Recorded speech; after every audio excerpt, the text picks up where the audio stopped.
Okay, what you're watching is patch note overview pre-recorded. Wait, if it's pre-recorded, why do I have a lo-fi music making me wait? With like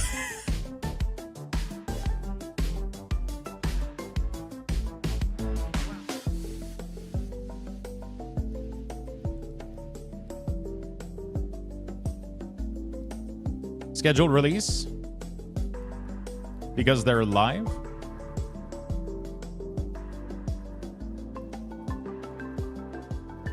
Oh shit, 7, 6. Oh, this is like 5, 4, 3, 2, 1. Holy shit. Hello, travelers. My name is Judd Kobler, game director for Last Epoch and founder of 11th Hour Games. I want to welcome all of our new community members joining us for the official launch of Last Epoch and give a huge thank you to all of you who have been with us throughout early access. Because of your tremendous support, we're launching a game that was just a dream not too long ago, and we're extremely excited to share it with all of you. Last Epoch began as an after-hours passion project founded by a Reddit post in 2017. A group of us ARPG enthusiasts banded together and set off on our dream to create the next great loot-based action RPG. This was to be a game made by us players who are passionate about the genre and would always listen to the community that plays these games. Holy shit, the game looked weird back then. That's who we are too. That was a pretty lofty goal considering we had absolutely no funding. The majority of our early founders had never worked in the games industry, and we were mostly just die-hard action RPG fans wanting to ensure that our hobby had a bright future. Through Kickstarter and the support of our incredible community, we've grown from a development team of just 5 or 6 to over 90 people from across the world who've banded together through a love of collecting loot and building awesome heroes. Our unconventional studio has been able to achieve things that typically require much larger companies, and I attribute that to our team's intense collective desire to make the next great action RPG, the game that we want to play as fans for all of us. We're incredibly excited that in just a couple days we'll be launching the 1.0 version of Last Epoch, marking the beginning of our journey with you in the world of Eterra, a world where we plan to release new powers to discover, gods to slay, loot to find, and in-game challenges to conquer for years to come. For those of you who are brand new, Last Epoch is a loot-based, top-down action RPG where you will travel through time in a desperate attempt to save the fated world of Eterra. Along your journey, you will choose to ascend into one of 15 different mastery classes, each with unique skills, passives, and playstyles, as you take on divine gods, immortal empires, and the all-devouring void. In Last Epoch, you'll find over 125 class skills, each with its own customizable and transformative skill tree. You'll find a deep loot system with over 300 unique items, each with its own build-defining power you won't find anywhere else. Powerful idols that fit strategically into your inventory, and our renowned legendary system, which can take even the most unassuming uniques and turn them into the most powerful items in the game. You'll need all of that power at your disposal when you enter our expansive endgame that includes ancient dungeons, an endless ranked arena of champions, and shattered timelines in the Monolith of Fate. If you're new to the world of Last Epoch, you've picked the perfect time to jump in. We've made sure that Last Epoch is a game that you can dive into without any prior information. But if you're looking for help, there are a ton of great starter guides made by our awesome community of content creators who have put in a lot of effort into providing entertaining and informative content for Last Epoch fans. There's also an in-game guide that provides you all the information you need to go from a beginner to having an advanced understanding of the game. Now let's talk about what's new in Last Epoch. The full release of Last Epoch brings about the final remaining 2 masteries, the Falconer and the Warlock. The Falconer emerges as the 3rd mastery for the Rogue, showcasing an impressive command of tactical traps and deadly falconry.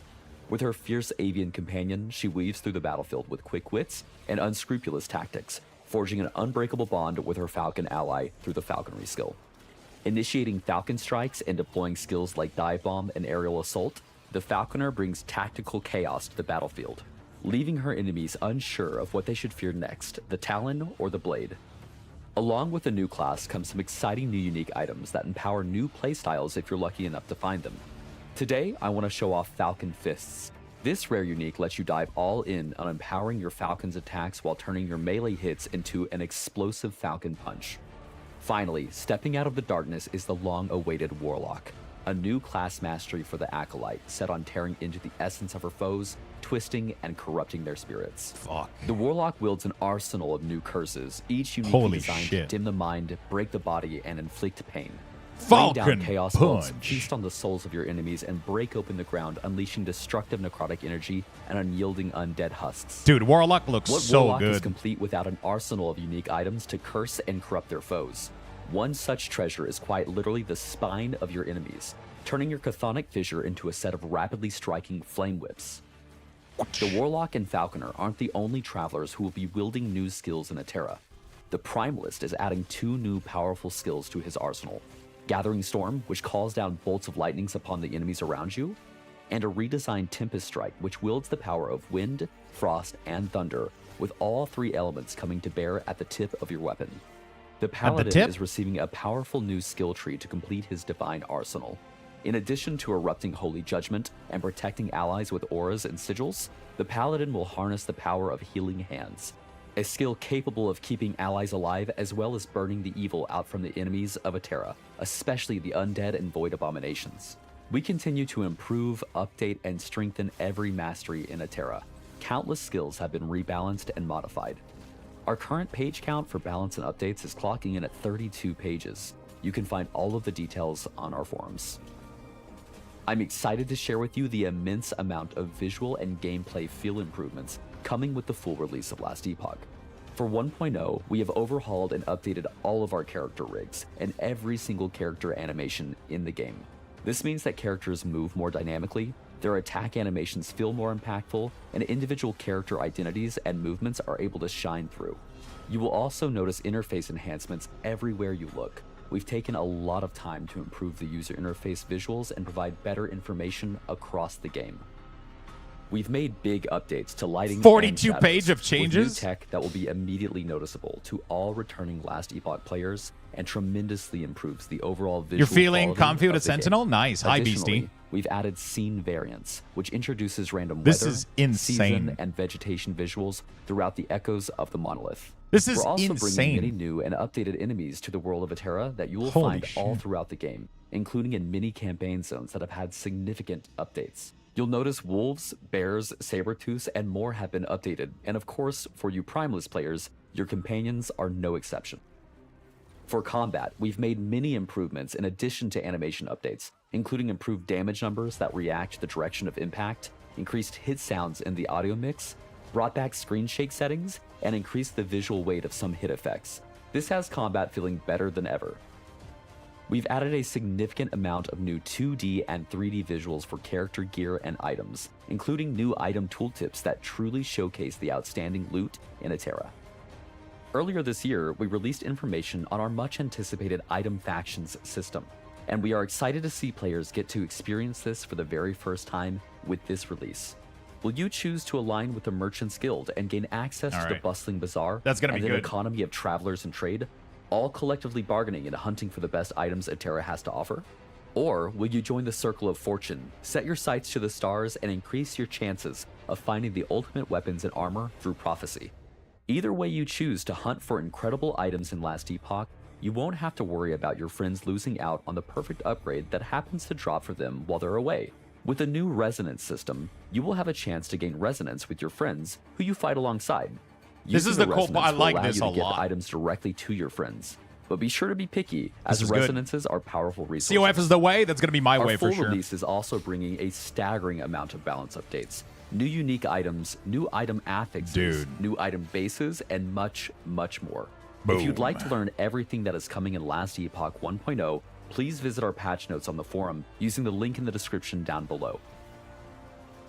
Once again, I want to sincerely thank all of you from the bottom of our hearts. We are a team formed from the ARPG community, and to be able to make it this far with Last Epoch and share this creation with you is a dream come true. We cannot wait for you to experience the full release and the awesome plans we have for the future. We'll see you in Atera on February 21st. February 21st. So is this the patch overview? Or he's going to go to more in depth, or I got to go read the whole thing? Ba-ba-da. This looks AAA as fuck. Dude, this looks quadruple A. Let's be honest here. This looks quadruple here, let's be honest. Get to reading? Shit. I thought he would read for me. Dude, look at the chat go. Just like win, win, win, win, win, win, win. Win, win, win, win, win, win, win. People are fucking log in. Win, win, win. Rip PoE. Rip Diablo 4. Oh, Jesus, dude. Oh my God. All right. I guess we got to go read a little bit here. Anybody has the link? we're going to try to glance a little bit. I'm not going to read the whole fucking 42 page, but we're going to go check it out a little bit real quick.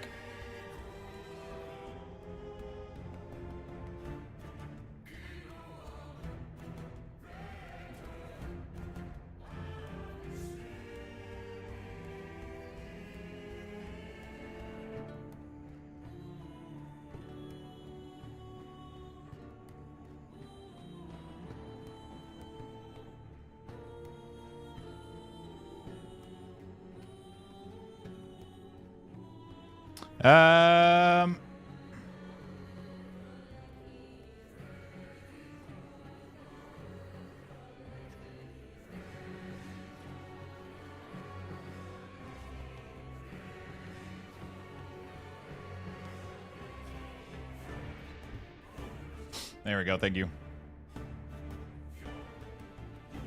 Can't we dono for more page read? Can't we dono for more page read? What do you mean? Wait, you got table of content, new masteries. All right. What do you mean? It's definitely a Warlock life for me. Just chain up Doom's voice to read everything. Hello, my friend. Yo, what's up, Christy? How you doing? How you doing, my friend?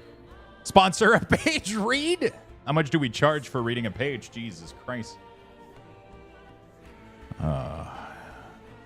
Holy shit. Item faction. Okay, so it's all tab. Okay. All right, let's go. I'm doing great, and I'm doing fantastic, my friend. All right. Oh, so it just brings you down to the page. Okay. With all the info. Okay, so it's just a link down. It's not like a interesting. All right. You always have so much energy. I love it. Some days not so much, but right now we're, I mean, it depends, right? Right now we're getting a lot of, big hype around like a new game that's coming out. So everybody's kind of excited. New patch just got released. So we got a lot of stuff to go over. So definitely fun. Definitely fun. All right. Do you guys want me to go over like all the classes? Like what do you guys want me to go through? Do you guys want me to go through everything? Or the new features? Yes? All right. Let's go through it. Rogue Mastery, a Falconer. I kept pronouncing it Falconeer, but it's Falconer. That's kind of crazy. All right, so we got the new skill of the Falconer here. We got Falconry Mastery skill. Summon a Falcon that fights for you. The Falcon cannot be targeted or take damage. So it's like that's kind of cool. So it's going to be like a pet that's like immune to damage. So it's not going to drive enemy away from you, but it's going to be, you're going to be able to have it use abilities. The Falcon Strike ability, the Falcon rapidly hit as many enemies as possible. You're going to get explosive traps, so I already knew about all of these. Throw a trap that explodes when triggered, dealing fire damage. So they have their full tree available too. You have the net, which is going to give you some crowd control. Area of assault. Aerial assault. Oh, that's the one that like leaps and then you shoot things, right? You leap towards the target and your Falcon dives to catch you and momentarily carry you further. Nice. Last Diablo of Exile is the best first-person strategy visual romance game ever. You woo. What the fuck is going on? Stream Daddy rating me patch note, going to record this for bedtime later. Yo, what's up, Tenton? How you doing, buddy? All right. Ooh, fun. Yeah, pretty fun. Pretty fun. How are you today, Christy? Dive bomb. Your Falcon ascends high into the sky, then dive bombs the target location at high speed, dealing high amount of physical damage to enemies in the areas. Nice. So that's pretty cool. So we got the new mastery. We got the new skills that are coming out, right? Obviously, you're going to be able to use all the skills. Do I have to go back all the time at the top here? Okay, so that's good. So now we can just keep scrolling down pretty much. I'm good, just tired. What did you do last night? Did you party? Was it somebody's birthday? Now we got the Warlock, my baby. We got Chthonic Fissure, Chaos Bolt, Ghost Flame, Soul Feast, and Profane Veil. Very nice. Chthonic Fissure. Opens an infernal fissure in the ground, dealing fire damage over time to enemies on top of it, as well as releasing spirit from the fissure that seeks enemies. These spirits inflict a curse that slows and deals necrotic damage over time. One active fissure at a time. Very interesting. Not even just watch TV all night yesterday. Have you seen the Haunted House, the Haunted of Hill House? Did I watch this one? I used to watch a lot of horror shit, but it's been a while. The Haunted of Hill House. I think I did. Isn't it like and I think I stopped at some point. But I remember the name. I think I remember. Isn't there like a kid in there, like 2 kids or whatever? Yeah. I think it's pretty good. I remember watching some of it. There's like 2 kids in the house, right? 2 and they have. Wait, let me go just check a picture real quick. Because I feel like I started watching this. And there's like The Hunting of Hill House. Yeah, I did start watching it. I think I finished it. Yeah, that shit was good. Yeah, when I start a show, like I started watching Yellowstone. And I started watching Yellowstone. But I stop watching it before going to bed. Otherwise, I'm never going to fucking sleep. So, like, I'll hang out on the couch. I'll just lay on the couch. I'll just watch, like, my show, whatever. And then I know that I have to shut it down and go to bed. Because, like, if I start watching that shit in bed, oh, my God. I'm just going to be fucking, like, watching shit all night. And then I'm not going to sleep. I'll be tired the next day. Which happens every once in a while. Sometimes I don't manage to stop myself, I guess. Chaos Ball, the barrage of chaotic projectiles, which lands in an area around the target. The explosion deals necrotic and fire damage in a small area. Available to all Acolyte Mastery. Nice. Channel to release a continuous jet of horrid flames in front of you and dealing fire and necrotic damage over time. You have no meta region while channeling. Oh, shit. Wait, I wonder if we're going to be able to change this. I hope we can. Midnight Mass was really good. Midnight Mass was surprisingly amazing.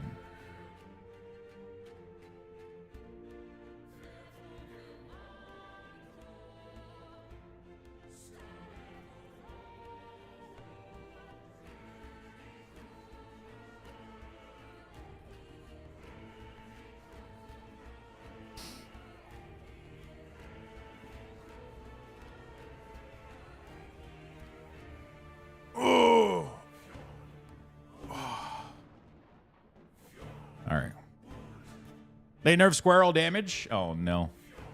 All right, Sulfis. Sulfis has been moved from the Lich passive tree to the Warlock passive tree. Really? Oh, fuck. Wait, was there any build that was using Soul Feast?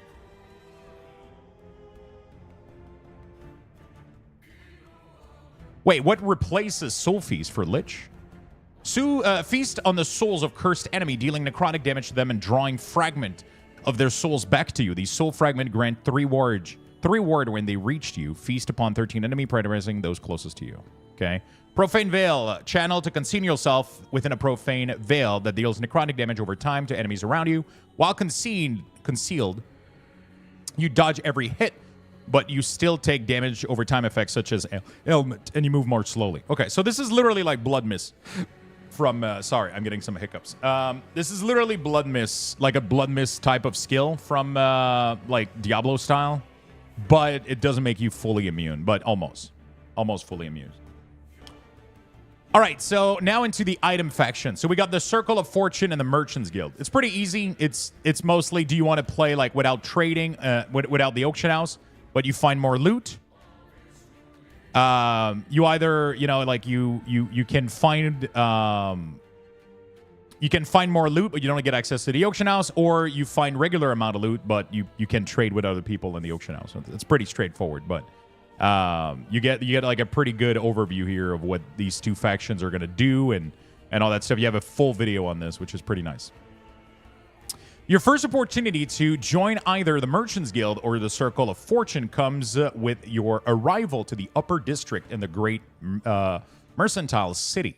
Each faction will allow players to make a meaningful and rewarding choice in how they want to empower the loot hunt in Atera. You will rise through the ranks of your selected faction and gain reputation by defeating enemies and completing quests while aligned with that faction. This means that by just going about your adventure, you will passively build reputation with your current faction. You can join and leave faction at any time, and your reputation with a faction is never lost or spent, and is also shared across your account in that game mode. This means that if you rank up one character to Circle of Fortune 7 on Hardcore Cycle, any of your Hardcore Cycle character upon joining Circle of Fortune will both share and contribute to that same rank progression. Character in a different game mode, such as Solo Challenge or Normal Circle, do have their reputation separated in the same way the player item stash is. Once one of your character within a given game mode has joined an item faction, subsequent character in that game mode are able to join a faction at Keeper's Camp in Chapter 1. Nice. Item you gain through the bonuses of your chosen faction will not be tradable, but can be gifted. Joining a faction will not prevent you from playing with any other player, and you will be able to send gift items to other player regardless of their selected faction. Very nice. What I wonder, I hope they clarify this, but overall we have reduced the base item drop, especially in endgame, because the item faction will significantly boost your ability to not only find more item overall, but also to find higher quality item. Within the first few rank of COF, this balances out, even without prophecies. Okay, so they nerf the amount of loot we're getting. They nerf the overall amount of loot we're getting, right? They nerf the overall amount of loot that we're getting. So that's going to be quite interesting. Which is fair, right? Because we didn't have access to an auction house and we didn't have access to Circle of Fortune, right? Because with Circle of Fortune, we would have gotten way too much loot. And with trading in the auction house, if you choose to go the merchant guilds, then it would have been kind of a little bit crazy, right? Joining the Circle of Fortune will grant you boost to item you find it yourself through the prophecies and passive bonuses. These bonuses will not only improve the rarity of the item you find, but will also increase the quantity and the quality of your loot. Remember, item you acquired with these bonuses will be tagged as a Circle of Fortune faction item, which will not be tradable.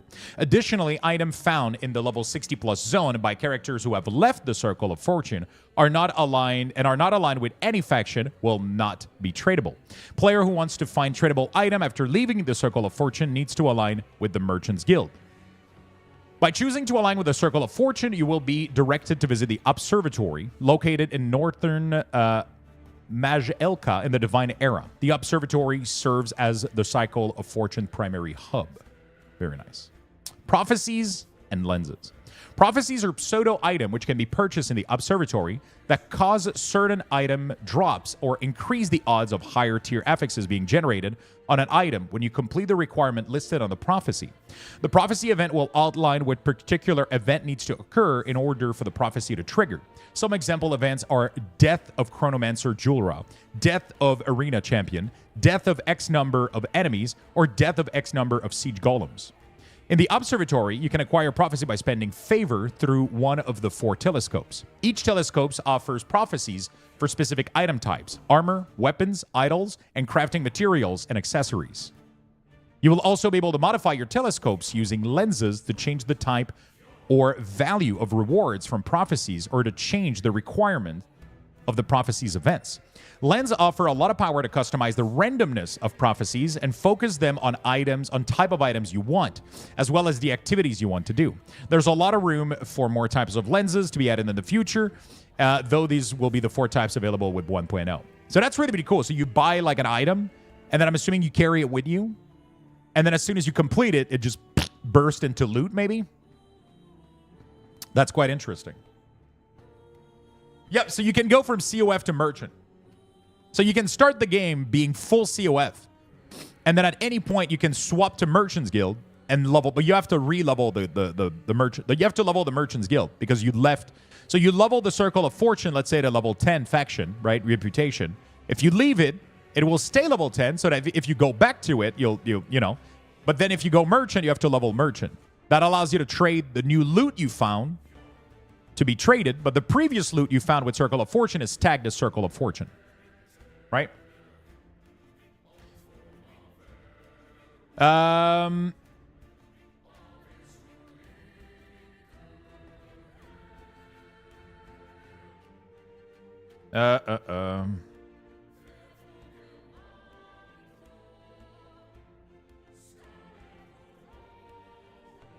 Give me a second.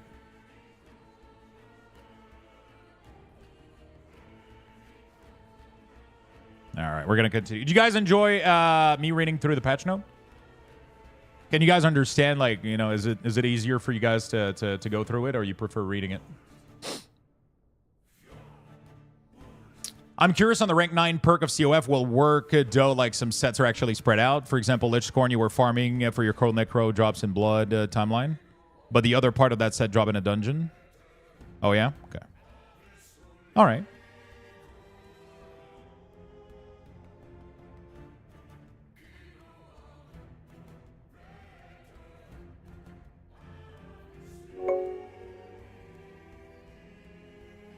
Read more. Read more. Read more. Read more. More. More. Thank you for the tip, my friend. More. More. More. More. More. More. More. Okay. All right.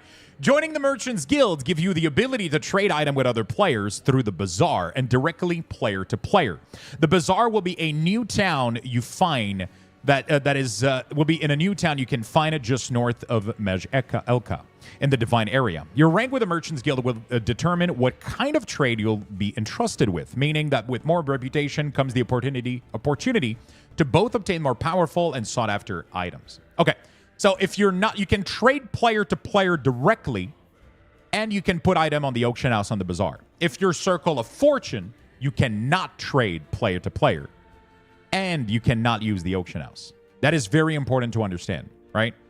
But you can still gift item to friends that you're playing with. So let's say that you invite your friend in a game and you guys are clearing monolith together or leveling together, and they find a good item. You can trade it to them. You can gift it to them. So it's not going to be traded. It's going to be gifted to them, right? Through the gift panel. There's like a little gift panel while you're in game. Because you're actively playing with them, you can gift things to them while you're in the game with them. If you're not playing with them, you're not able to gift anything or trade anything if you are not part of the Merchants Guild. If both you and your friend, and let's say that you're playing with a bunch of people and you would like to all trade shit together, it would probably be better to go to the Merchants Guild. If you want to trade with other people, if you want to find people, like there's probably going to be communities that are going to pop up like Discord and websites and forums that are all going to be about trading item with each other or using the auction house. You want to go the Merchants Guild. If that's something that interests you in ARPG, then you want to go Merchants Guild. But if you don't want to have to deal with looting all kinds of loot to trade and find values of gear and all that shit, then you should go Circle of Fortune because it's going to focus on getting you the gear you need yourself. But you're not going to be able to depend on anybody to get it. Which means that if you're like a more hardcore player and you want to focus on just like playing and getting as much loot as possible for yourself, then go COF, Circle of Fortune. If you kind of just want to play a little bit more, you know, whatever, and trade shit with other people, be able to use the auction house and, you know, do some fun stuff like that, then the Merchants Guild is going to be good for you. The gifted item can be auctioned by the other. So only if you guys are both merchant. If, let's say that you're COF, so if you're COF and you find gear and you trade it to your friend with the gift system, it's going to be tagged as COF. A COF item cannot be put on the Bazaar. Right? So a COF item under no circumstances can be put on the Bazaar. If you are COF, if you're Circle of Fortune and your friend is merchant, I think you can gift them shit, but they're not going to be able to trade it. I don't even know if they can use it.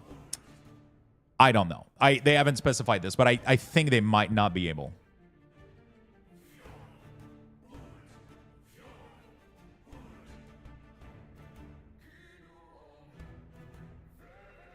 So many system, yeah, but they're pretty good. They're pretty good. Buying items. In the Bazaar, you will find numerous stalls with an icon representing what type of item you can find at that stall.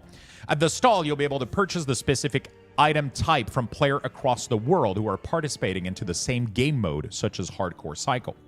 With the Bazaar, we wanted to make sure player have all the powers they need to find what they're looking for. So in the Bazaar UI, you'll find options here you won't find in the loot filter and the ability to refine your search to find whatever you need.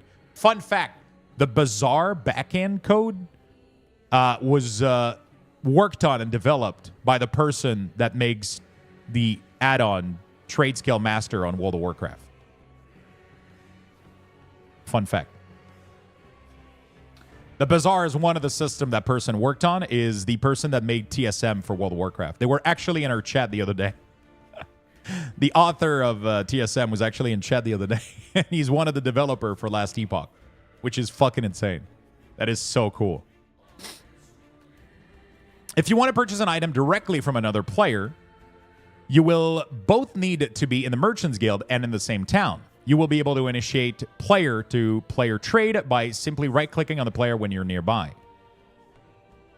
Regardless of how you buy an item from another player, you will first need to make sure you have what you need to purchase the item, including faction rank, favor cost, and the amount of gold the seller is asking for. You will not be able to buy or sell faction-tagged item. Selling item. To sell an item through the Merchants Guild, you will want to start by visiting your personal stall.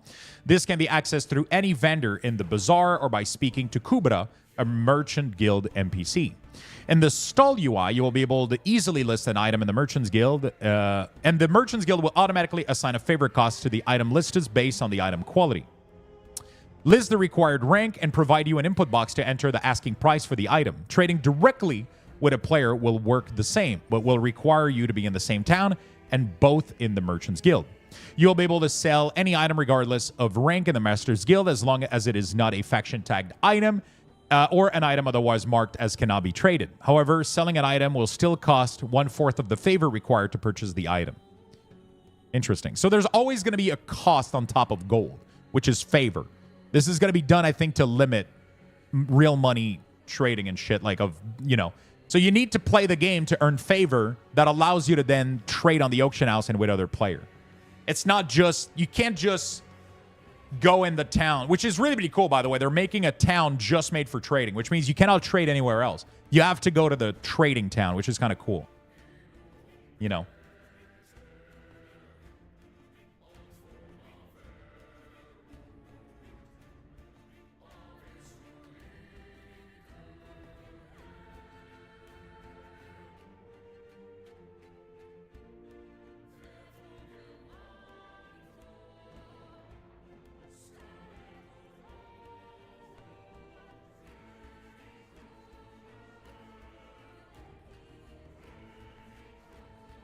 All right.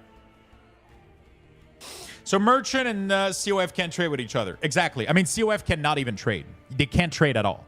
You can't even trade from a COF person to another COF person. You don't have the option to trade as COF. But if you play with your friend and the loot drop while you're in the same game, you can gift it to them.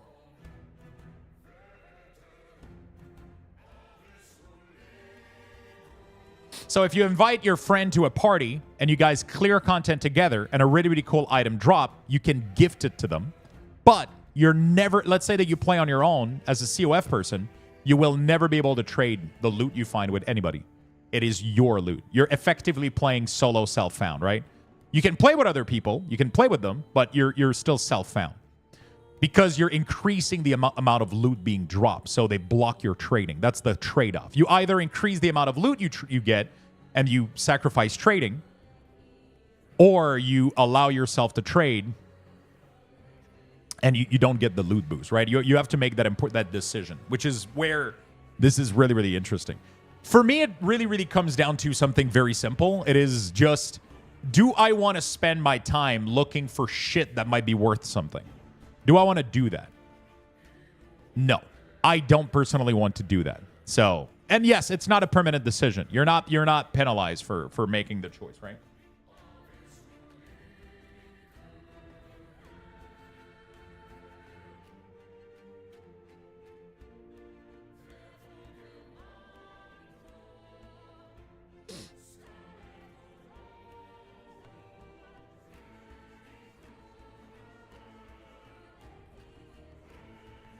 All right.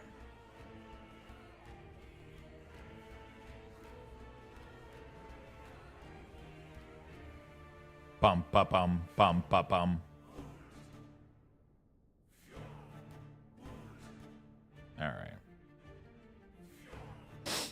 For leveling, COF really seems the way to go. I mean, it's some people love trading, right? People that don't play the game as much, they might not be able to find exactly the item they're looking for.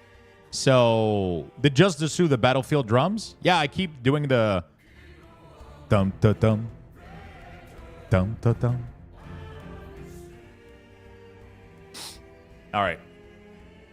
New features, new skill, Gathering Storm. Added new base Primalist class skill, Gathering Storm.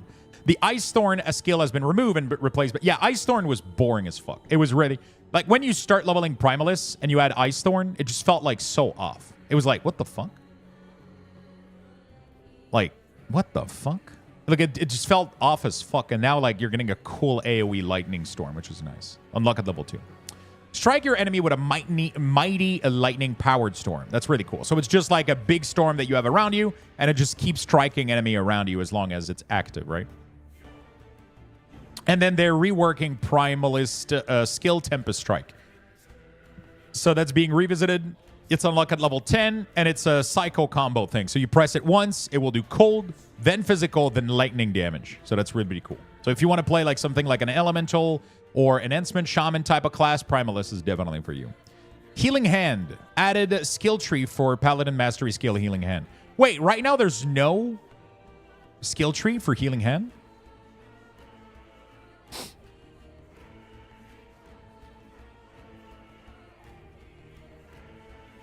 Interesting.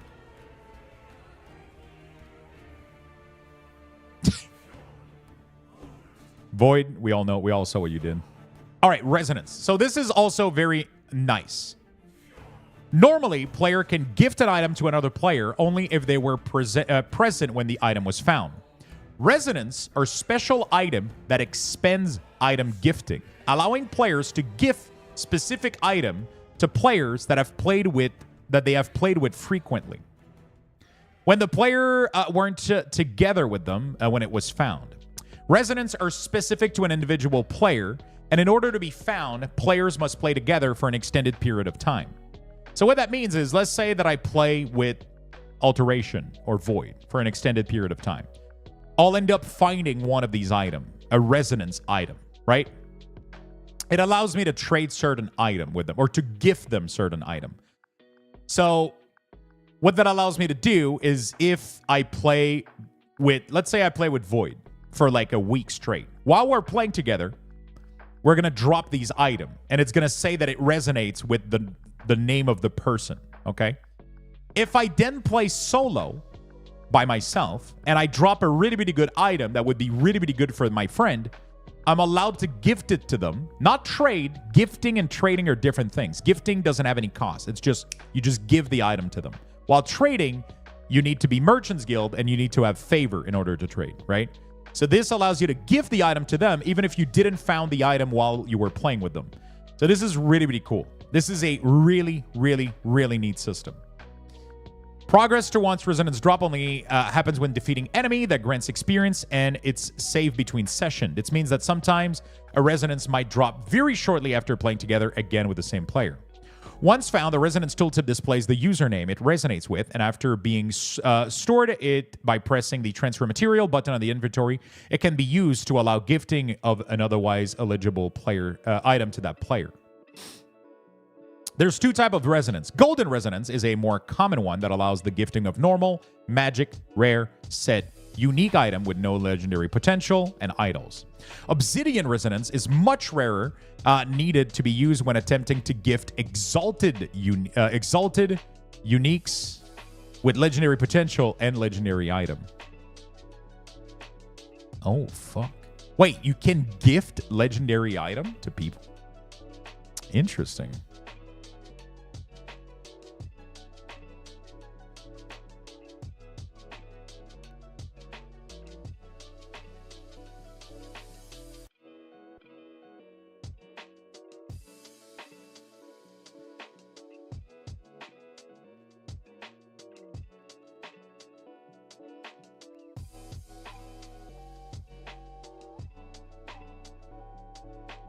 Interesting.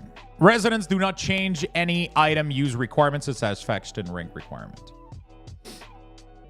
Cycles. We recommend player to create cycle characters. Cycle are last epoch season, which will start with each major game update, such as 1.0 or 1.1. With the start of each cycle, all player will have the option to create new characters in an environment where nobody has prior progression, making it a fresh start for everyone. Only cycle characters are able to compete in the current cycle's leaderboard. Once the cycle ends, leaderboard placement are locked in and stored, making it impossible to submit new placement for that cycle. Those placement will be viewable from the leaderboard page, opened by pressing L by default. All characters and items will be transferred over to Legacy, where all pre-1.0 characters and items are. Legacy characters cannot submit new placement to the leaderboard or trade or party with cycle character. Full offline mode. Added the ability to launch Last Epoch in full offline mode. This can be accessed through the Steam UI by following these instructions. You will likely get prompted to choose this preference when you first launch the game after downloading the 1.0 version. In order to play the game online after playing it in full offline, you will need to fully exit and relaunch the game in non-full offline mode. Using escape and offline mode now pauses the game. Feature difference. Bug report and support ticket are removed. Chat item linking is disabling. Region selection drop-down shows are available. Online tab is hidden. Cannot return to the landing zone after selecting. A full restart is required to change between full offline and online modes. Okay, cool. Scene variant system. The scene variant system is another major system we're introducing in 1.0. It is basically a set of tools and shaders which allow us to improve the visual quality of our scenes and add more variety to the game. It allows us to create dynamically different looking scene by using scene variant template. This is really fucking cool. This means that if you redo the campaign... Wait, no, the campaign is always going to have the same settings, right? No, actually, it means that the scenes might randomly change a little bit, like, visual, depending on, like, the time of the day, maybe, or something. You don't have to redo the story in D4 to play the seasonal content? Yeah, but in this game, you do, because it's much shorter. Like, it's really, really quick to do the campaign in this game. It's actually, like, only, like, it's just the way PoE does it. You can skip it if you do dungeons. So you can ask somebody to carry you and clear you the dungeon, for example. That's a possibility on an alt. But, yeah, you're going to need to redo the campaign. That's just part of the game. That's how the game is, right? Same visual, same map, different visual, yeah. So that means that when you redo the campaign or level a new character or whatever, you could have different in visual, which is nice. Yeah, there's also a lot of reward for doing this story, which is nice. And the story isn't as obnoxious as, like, it just feels like you're clearing maps while following, like, a ping or whatever. It's pretty straightforward. It's not too bad. With shader change, we can now change the vegetation, wetness of surface, and add puddles to the scene using shader function. In other words, we can now have richer looking scene while improving performance in the process. The system allows us to bring much more variety to the game. For example, monolith scene can look very different each time you enter it. Added a new system that changes the environment and appearance of monolith zone. Lighting system. In addition to ambient occlusion improvements, we're also adding a modern screen space soft shadow system. In scenes that previously had no shadow, the player character is now the source of physical light. This increases the dynamic lighting in our scene, where objects around the player properly cast shadow while still keeping performance in check. Since this is a screen space solution, it has a fixed performance cost no matter how many objects and monster are on the screen. Yo, this looks so much better. Because normally you didn't have any light source. It was just globally illuminated. So while you were moving through the map, you didn't create any shadow. It didn't create anything. So the game looked very bland because of it, right? Overall shadow in many scenes to enhance their impact and depth. Light will follow the player as they move through this scene and add directionality and dynamic feel to the shadows. The system has fixed performance costs, which means it won't scale with additional enemies or object on the screen. You can adjust the shadow using the shadow quality settings. Very low shadow quality completely disables the system. Improve lighting and post-process across the game so scenes will look less washed out and have higher contrast and more dramatic look overall. Increased quality of volumetric settings and high and ultra setting should have increased resolution for volumetric lights. New ambient occlusion tech which will have an overall more refined and better appearance in higher settings. 2.5D cinematics. added new intro cinematics to the game that introduces the player to the divine era of Chapter 1. This replaces the old class-specific intros. Very nice. 8 other cinematics added throughout the campaign chapters. Nice. Others updated all character classes with model improvement, better proportion, new rigs, and new animation. What?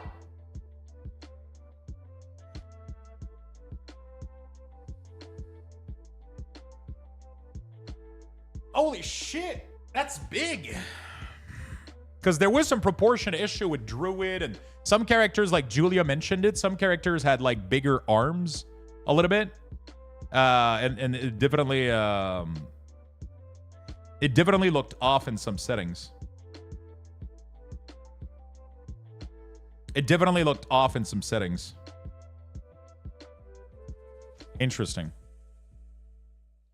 We've continued to improve the performance over visual by optimizing textures, draw calls, model cleanup, shaders, and lightning. Terran shaders improvement to make visual more lifelike and visually cleaner. System change. Endgame rebalance. You will find more detail in the section for each endgame system, but we wanted to give you a quick overview of our changes.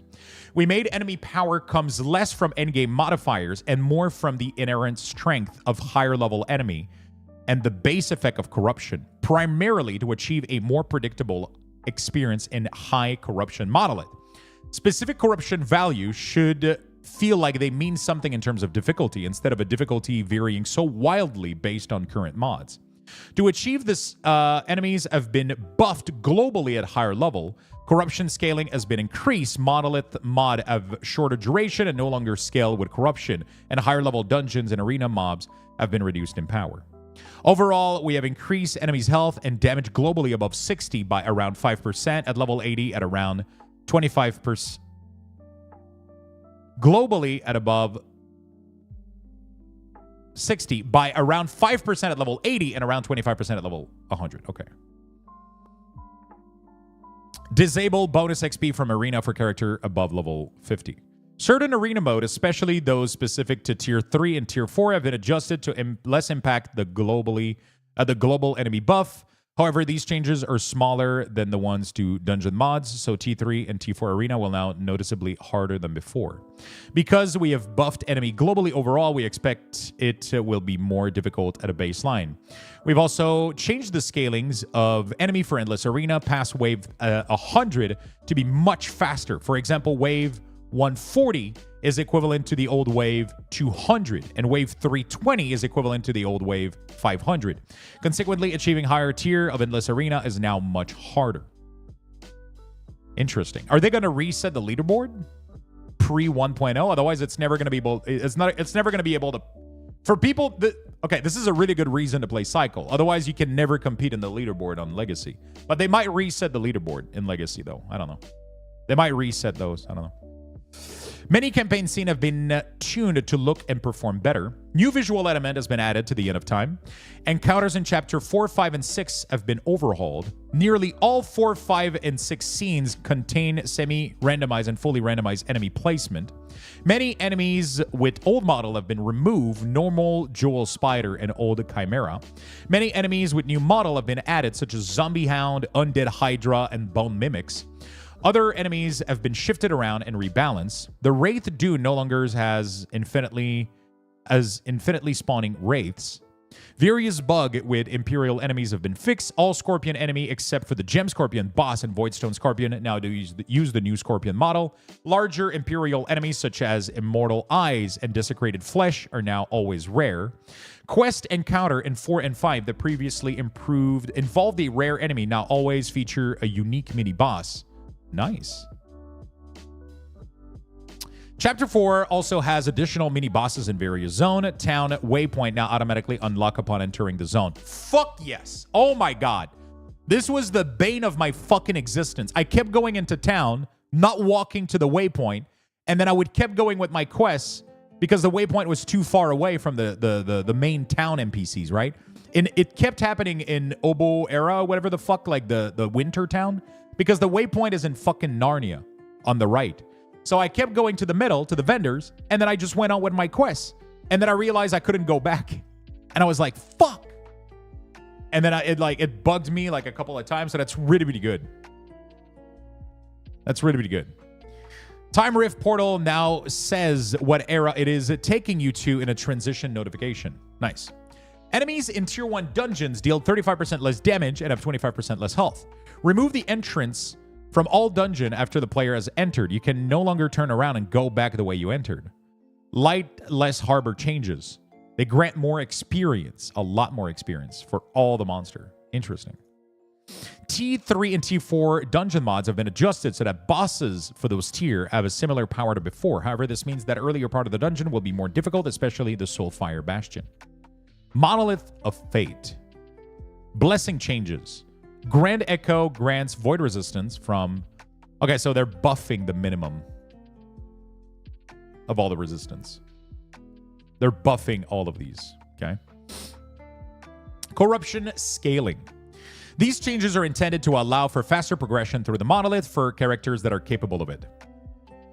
Change the modifier from corruption to scale up more quickly. It is now larger and scale up faster, especially at high corruption.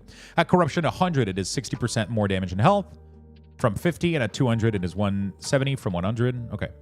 Reduced ability requirement for second and third quest echo of non-empowered timeline. Nice. So that means you can farm loot way faster before you empower.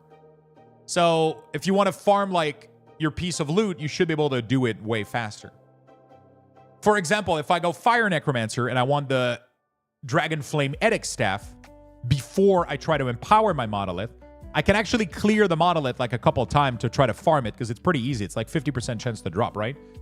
So that means that I can get it like way faster, I think. Right? 400 stability instead of 650. Increase an additional corruption granted by the Gaze of Orbis by around 10%. Average legendary potential and Weaver's Well will now scale up slightly with corruption. For example, uniques have around a 5% chance for +1 LP at around corruption, 10% for 300, and 14 at... Okay. Monolith mob density. Normalized mob density is now 4% lower than before in Reign of Dragon, 8% lower than it was before in level timeline. And previously, Reign of Dragon was 15% higher than most other timeline, and the level were higher. Okay. Regular Monolith Echo contains 5% more mob. Okay. So they're just making it straight. Okay. Monolith mod reward. The increased item rarity and experience from modifier have mostly retained their existing base value. Enemies are deadly if not recently. Enemies are deadly if not recently.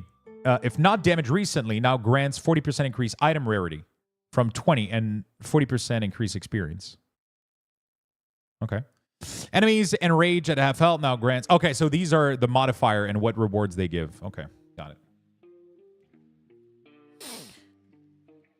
Monolith mod scaling. Monolith mod values are now static and no longer scale up with corruption or distance from the center of the echo web. Additionally, the duration now scales up to a maximum of 3 echo from 6. Their baseline value of various monolith mod have changed. Mod scaling, invisibility, but no longer scale. Okay. New monolith echo modifier. Resistance, bunch of damage stuff. Other changes. Disable bonus XP from monolith for character below level 50. Oh. So monolith is no longer like the best way to level, I'm assuming, before level 50.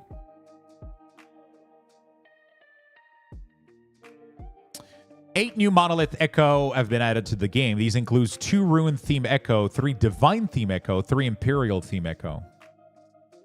Many Monolith scenes have been tuned to look and perform better. Completing a timeline can unlock multiple other timeline. Now unlocks all of them regardless of the dialogue choices at the end and the quest echo. Nice. Gameplay experience. Full controller support. Added full controller support to the entire game. Redesigned the radial menu. Added skill swapping ability from the radial menu. Added controller specific item tooltip and contextual action. On-screen virtual keyboard. Added auto targeting from breakable so that they aren't hit instead of enemies. Remove auto targeting from breakable so they aren't hit instead of enemies. Reduce the aggressiveness of auto targeting. Added abilities to rotate when using certain skills. Nice. Remove controller targeting from certain abilities. Wow.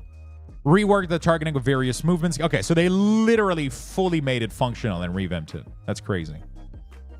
Implemented wide-ranging improvement across matchmaking services, including matchmaking time. Wait, matchmaking?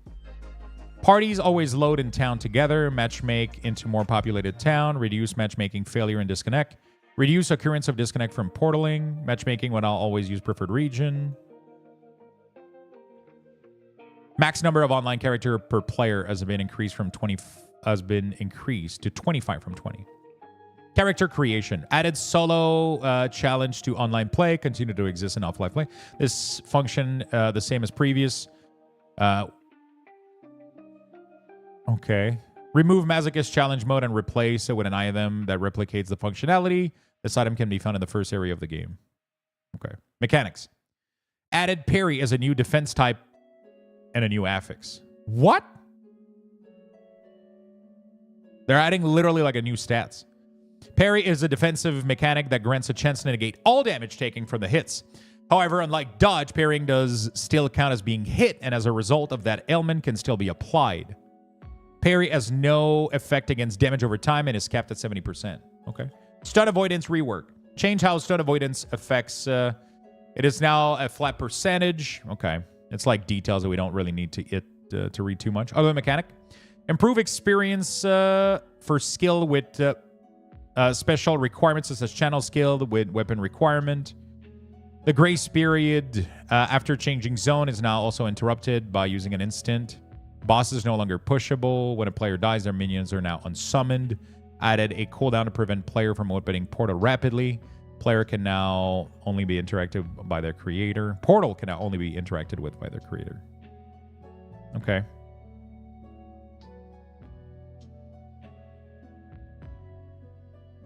Nice. All right. How's everybody doing in chat?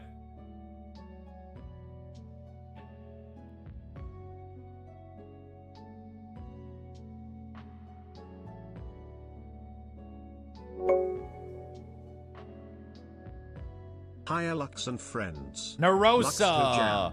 Thank you for the 8 months.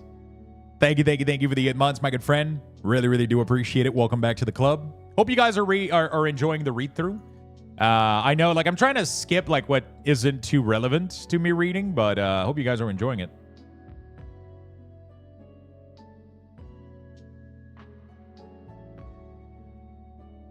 Doing great. More read?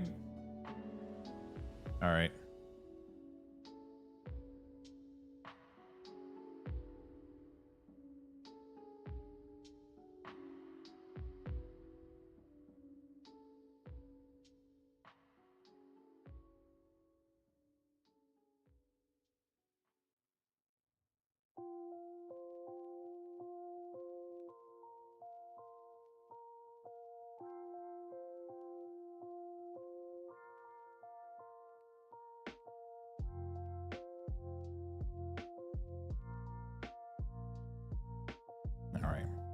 Check out Auto Bomber, Void Hammersmith, and Void Warpath. My man, what are you playing on last Epoch? We're going to be playing Necromancer, 100%.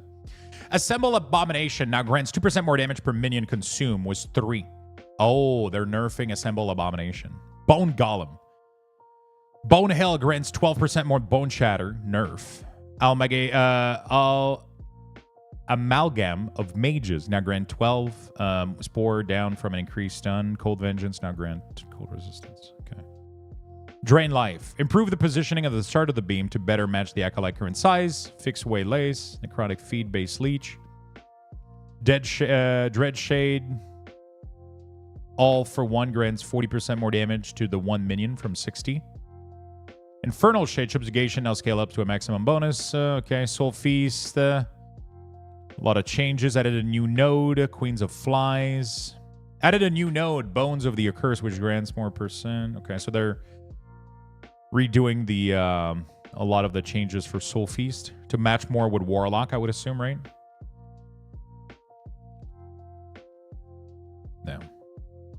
Summon Skeletal Mage. The nodes that previously allowed Skeletal to cast Sacrifice now allow them to cast Profane Oblation, a similar skill that did 70% more damage and deals necrotic damage rather than physical. The node that previously allowed Skeletal Mage to cast Sacrifice now allow them to cast Profane Oblation, a similar skill that deals 70% more damage and deals necrotic rather than physical. Interesting. So this could open up the possibility to have like a more, because there was no way to do like a physical mage anyway, right? Summon Skeleton. Marrow Tap now grants physical resistance. Dread Valley now grants more health. Unbound Necromancy Added critical strike. Yeah. Multi-shot now grants more bow damage per skeleton. Skeleton rogue. Shift can be used 25% more far away. Now puts them closer to their target. Skeleton now deals more base damage. Okay, so they buffed the shit ton of rogue because I don't think anybody was doing rogue gameplay. That's interesting. Volatile zombie.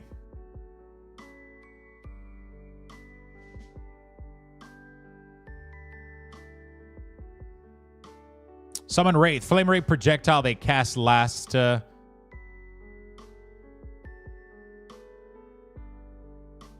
projectile they cast lasts 1.05 second down, from resulting in it traveling a much shorter distance. Can no longer off-screen so much.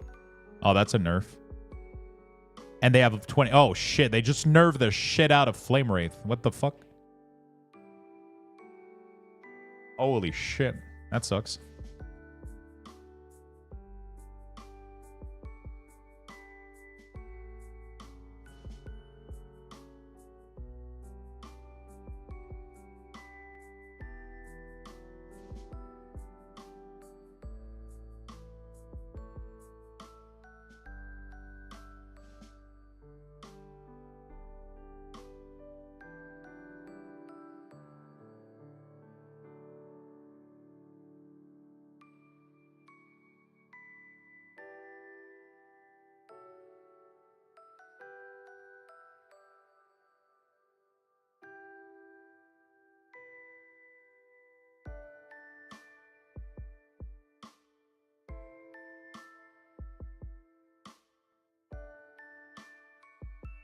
All right.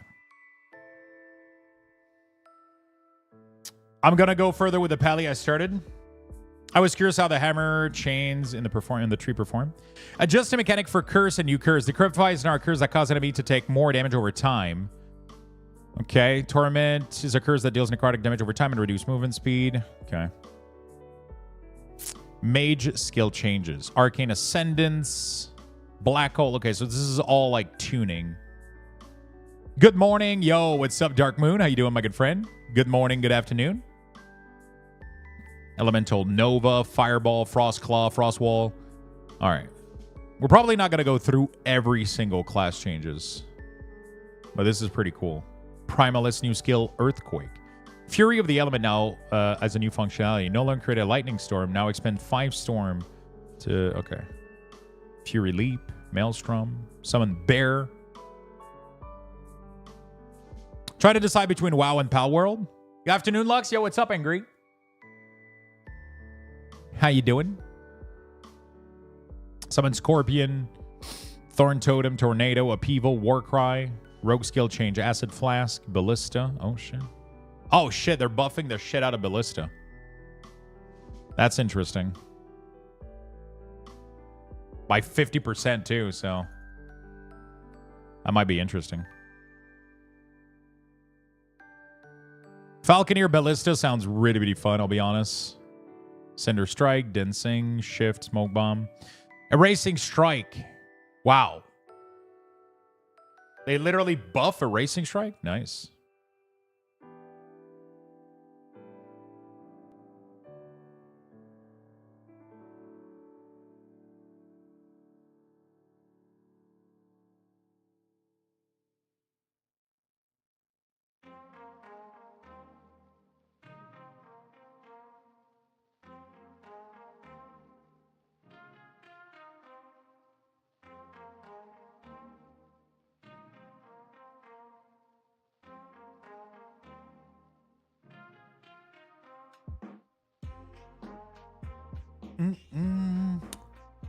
Falconeer was already looking strong as fuck.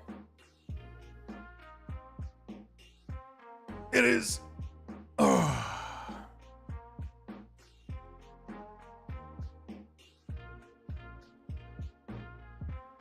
Definitely going to be my second character after BM. He's so still. Yeah, sorry. I thought my screen froze. Yeah, I'm mastering the arts of becoming invisible like a Drax. Mark End. Void Beam cast by Racing Strike. Deal 20% more damage per second. Void Beam. Okay. Forge Strike. Hammer Throw. Fix Iron Spiral. Not showing the added mana cost as a downside. Judgment. Lunge. Multi-Strike. Rebuke. Longer cooldown.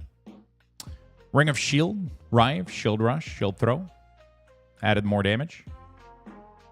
Passive changes.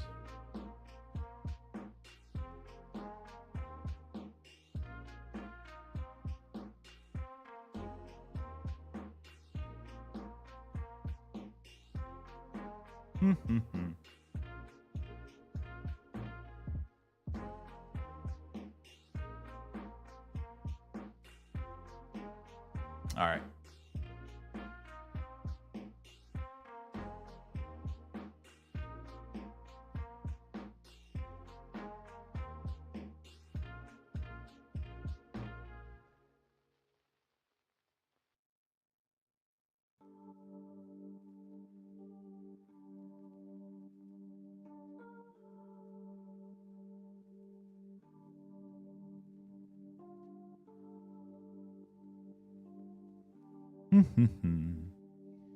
Min-max play is probably COF until Empowered Mona, then switch to level Trader.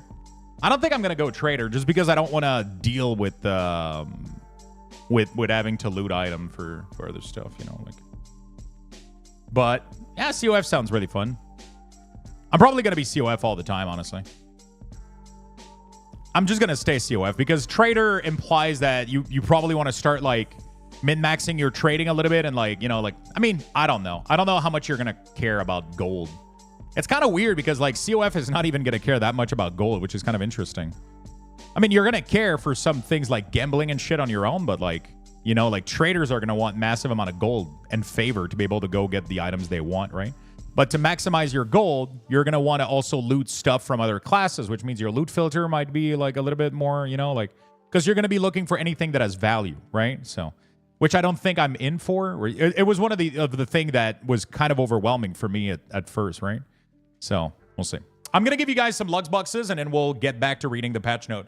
We are currently at level 9. I think I forgot to reset it from yesterday, but you know what? Fuck it. I'm going to give you level 9 today, chat. Be right back real quick.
All right, friends. Sorry about the delay. Woo. Pooping? No, I was just getting some refill for my water bottle. You know, all the good stuff. Huge poop? Nah, no pooperino. No, I'll tell you when it happens. Oh, shit. Okay. Let's go. Let's keep reading the patch. Refill? Yeah. How you guys doing? All right. So we're not gonna go through like every single class changes, but you know, let's go ahead and check out the new uniques a little bit. So we got 13 new uniques here. We're just gonna quickly go through all of this, and then we're gonna get back and we're gonna start playing Last Epoch a little bit. We're just checking the patch note real quick, see what's up, and then check your Discord DM. Let's go. What's going on in there? New weapon affix. Ooh, let's get there. Your dog is ill? Oh, that sucks. That really does suck. All right. Uniques and set. Okay, so we got 13 new uniques here. These are changes to current things. So base type remains Revenant Plate, causing it to gain 100 armor and 3 to 6% of max health gain as endurance threshold, but loses 10 to 15 endurance. Okay. Aberrant's Call. The increased minion damage mod is now just affects minion melee damage. The increased minion damage mod is now just affect minion melee damage. Holy shit, they just killed my build. What the fuck?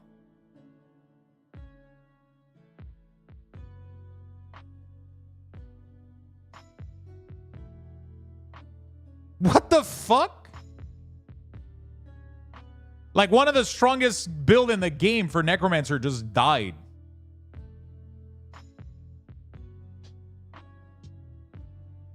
Wraith Necromancer uses Fire Wraith, which needed... I mean, they don't need, but, like, it's like we're just literally losing, like, 100 and... over 100% minion damage. Because now if you transfer them to minion... That's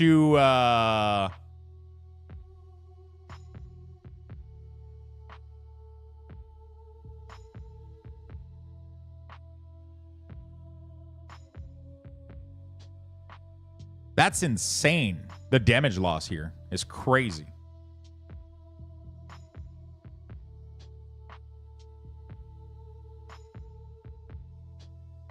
That's insane, the damage loss here.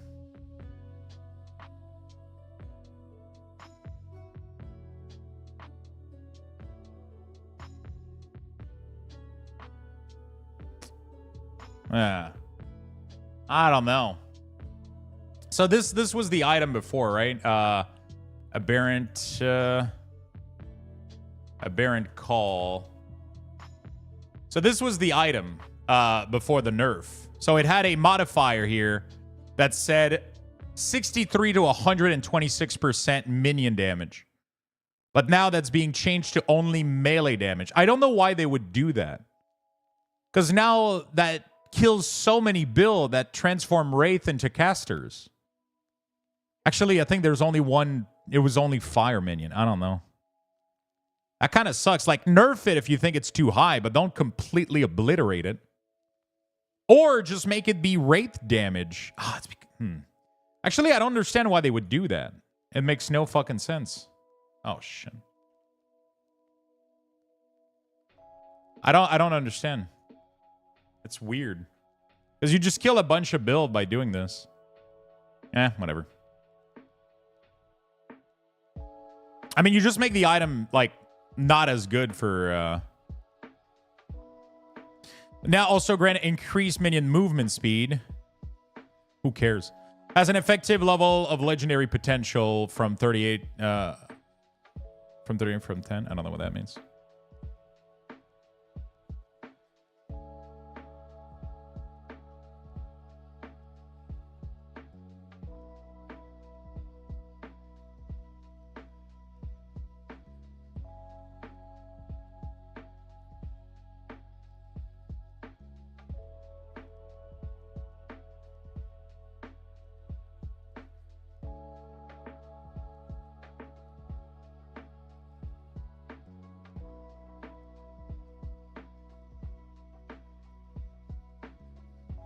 You taking patch notes?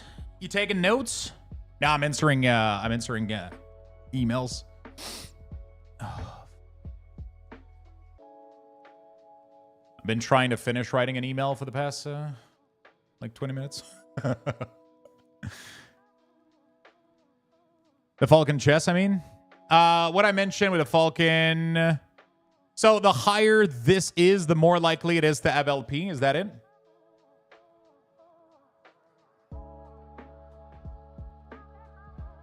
Hey, have a good night, man. The higher it is less. Oh, fuck. Okay, so they just obliterated this item. Holy shit. Arrow Guard. Okay. Arthur Legacy base type. Orn. Oh, fuck. This makes me reconsider what build I go for now. Interesting. I mean, it's probably going to still be strong, but... you know, it's not going to be as strong for sure. Which the point that I was doing this was because of how strong that build was, right? While being fun. There might be other stuff that we'll see.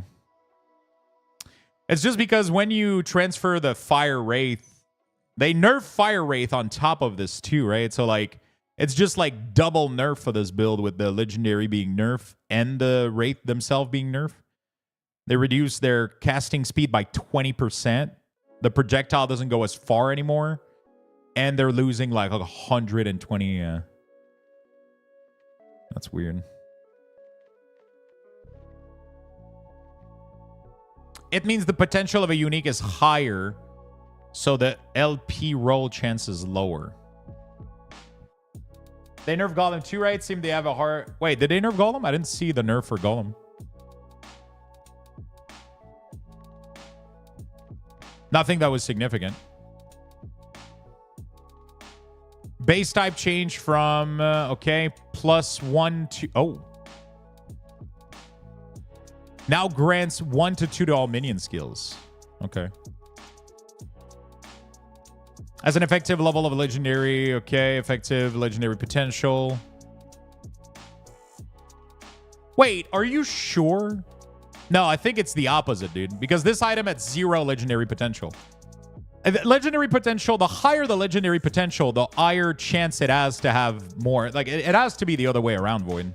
I think you misunderstood. So this item now has more chance of getting legendary potential. No, I'm right? It makes no sense. Why would the number be higher, have a lesser chance of getting LP? Like, that makes no sense.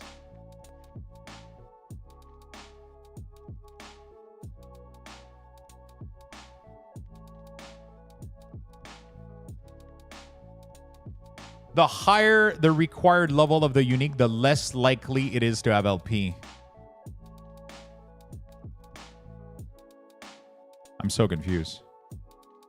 So, because this was 0, it had like insane amount of chance of being LP, of having legendary potential. And now they're nerfing it and it's going to drop less. What the fuck? Why is it backward? I feel like the higher legendary potential is, the more it's, right? It's so weird that it's backward. Like, just reading it sounds off. This, like, you know? When you say to somebody they have a lot of potential, it's because they can accomplish a lot of things. Not that they're going to have a hard time accomplishing those things. No, it's the potential of the strength of the unique. Yeah, exactly. The higher the potential, the better it is. Not the less likely you'll get a, you know?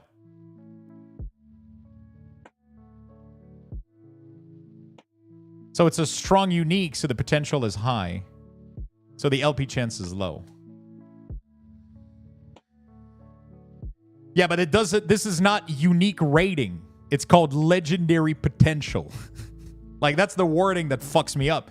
This doesn't say unique strongness, you know? Like, it says legendary potential. That's why I think it confuses me.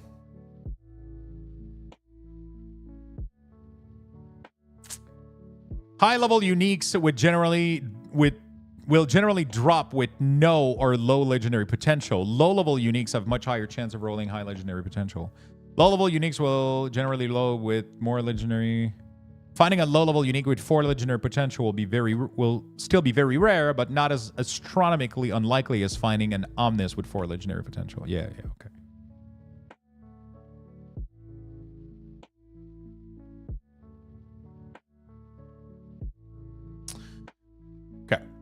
Interesting.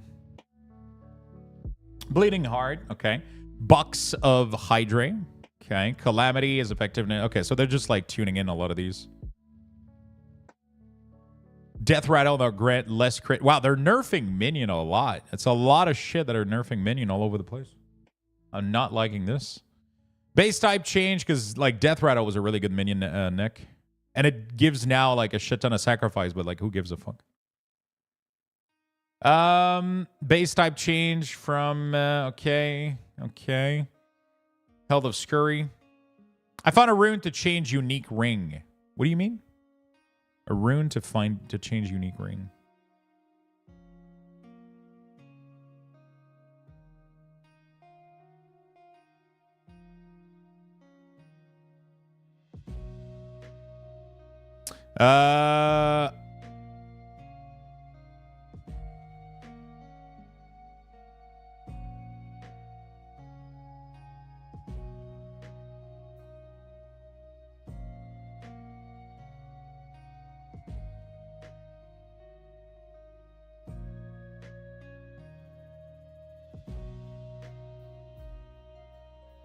Oh, Rune of Ascendancy. There you go. It's not a ring. It can be used on anything. Good evening. What's up, Woos? Omen of Thunder. Paranoia. level legendary potential. There's a lot of good stuff in here. Kind of cool. Grants to void skill, erasing strike mana costs, shroud of obscurity. There's so many things in here. It's crazy. So many rebalance.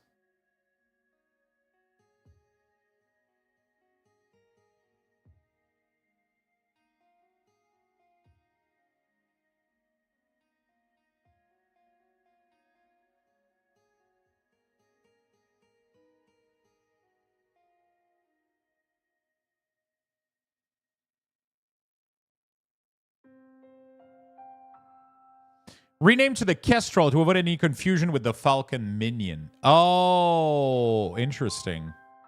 So they're renaming one of the item just so that people don't get confused with it.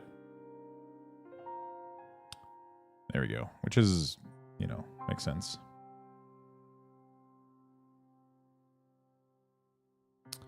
But it's based on the base type, two-handed mace, base type, for example, Terror Mace. Yeah, exactly. Yeah.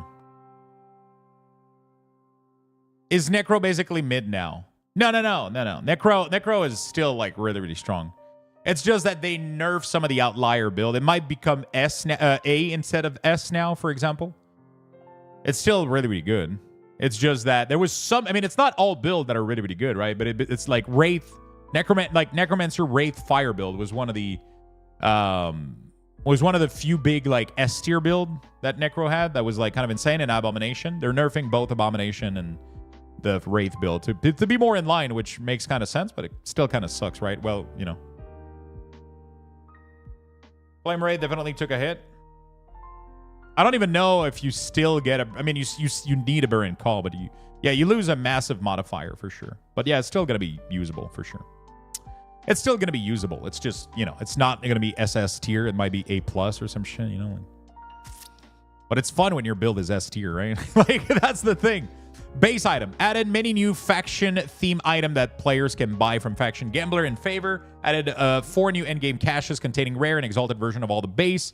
Rename the non-class specific Forest Garb base type to Forest Curse to avoid confusion with the Primalist. Any rare item is now capped. Item level requirement from Affix is now capped as 90. This was only possible to exceed. Okay. Theoretically, okay. This was theoretically possible for an item required to require level 101 by sealing a tier 7. Oh shit, that's kind of funny. Okay, belt, letter belt requires level 9. Okay, so boots. Okay, I don't care. Glove, ring, weapon, Dawnblade. Oh, is there a new base type? Okay, I need new stuff.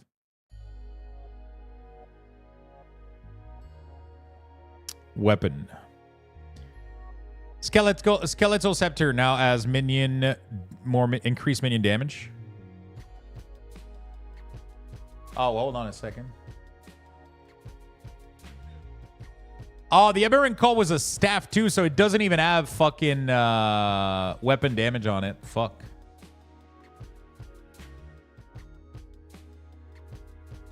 Damn. All right. I mean, it shines so hard in single target. Dragon now is melee damage. Okay, so they're buffing the axe. They're buffing a lot of the base weapon type. Replace Acolyte body armor. Okay.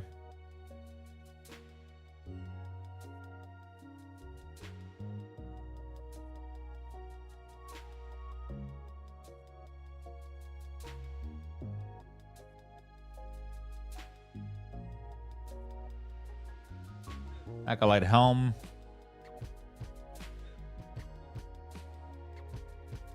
Okay. A lot of body armor, helm, armor. Affixes. New weapon affix. Hybrid damage type penetration and minion type penetration for physical fire. Okay, so they're adding all of these so that you can do like more resistance penetration from your minion. Parry chains. Hybrid mana and mana regen, not mace or bow. Actually, Lux, I have a theory.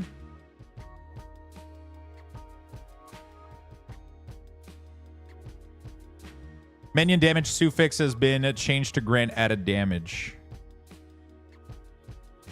What is your theory?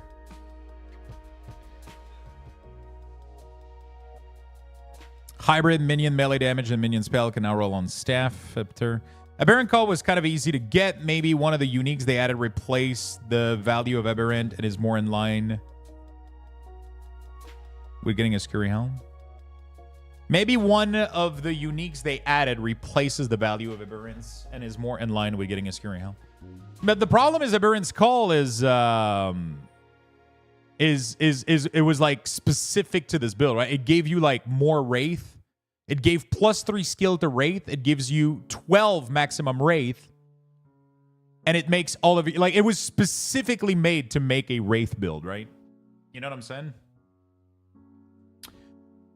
But it's kind of weird that a very Wraith focused item was now made even more focused to now only work with melee Wraith, while you can have Spellcaster Wraith.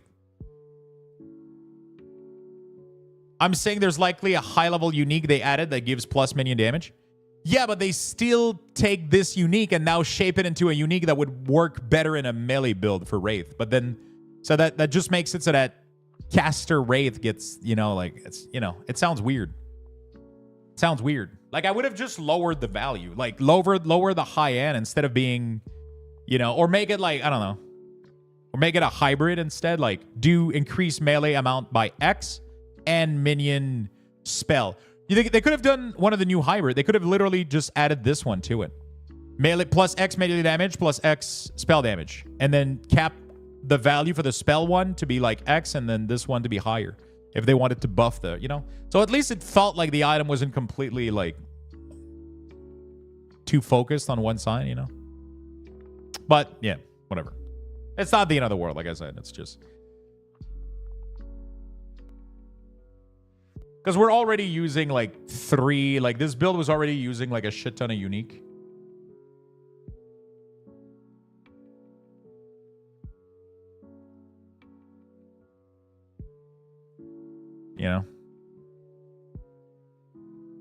So I'm curious. I'm really curious to see how this goes. We'll see. New Acolyte affixes. Level of new spell. Chance for 3 additional projectile when you directly cast Chaos Bolt. Added a spell damage for curse. Increased spirit frequency. Added spell damage for curse. So what I'm really wondering here too is because they're adding so many new affixes, it's gonna dilute the pool of good loot too, on top of lowering the drop rate of items. So I'm kind of curious to see how this goes. Because this is gonna dilute. This is all things now that you can roll on gear, right? So it's gonna be harder to get good gear that you need. Enemy changes. Range enemy behavior change. Several range enemy now move more between attack to make combat feel more dynamic. This also makes these enemy less oppressive and robotic when fighting them. Nice. Other changes. All enemies have 2% more health. All enemies deal 1% more damage. Interesting.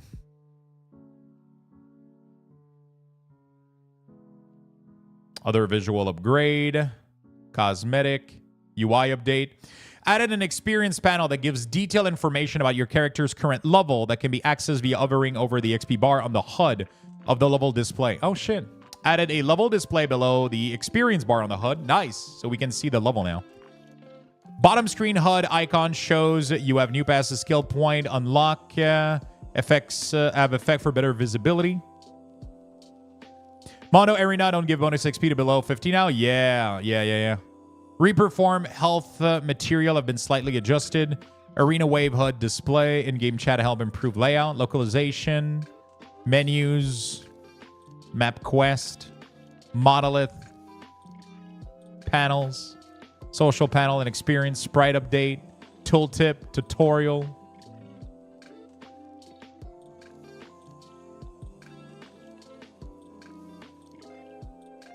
Yeah, to power leveling. I mean, you could go in Monolith early, right? Because you can go in Monolith as early as level 30.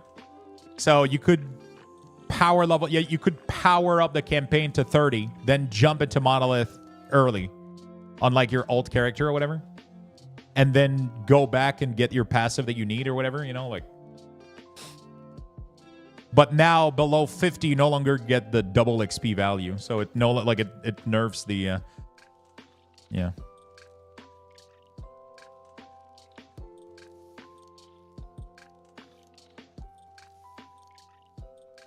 Bone Curse and its conversion of new SFX. Okay, very nice. I mean, general bug fixes, Acolyte skill bug fix.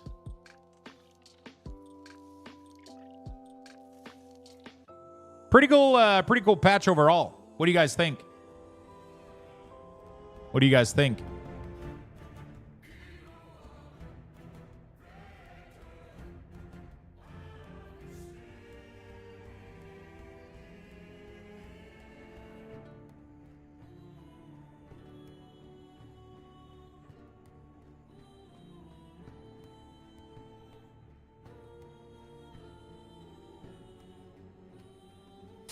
Very excited to see how the new animations and stuff feels playing.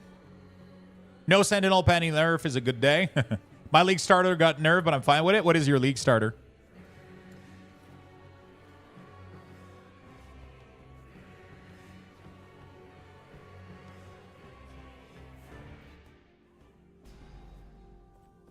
Thorn Totem Shaman.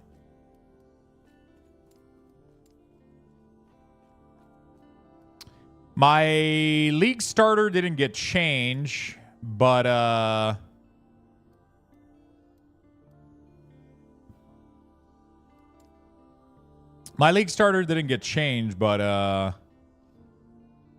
my endgame build definitely got fucked a little bit.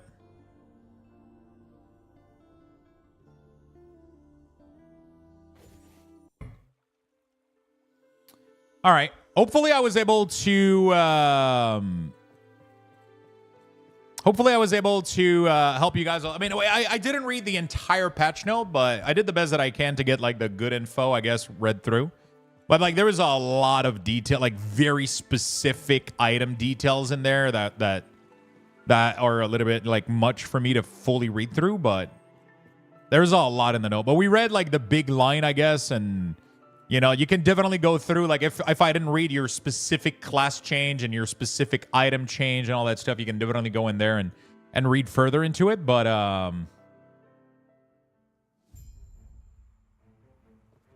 yeah.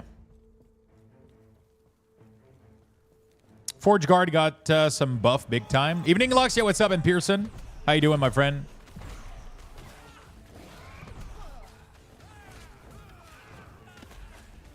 They should make a change that all summon cost 50% less mana until you're at your max amount of minion. That would help a lot, resummoning your fucking army.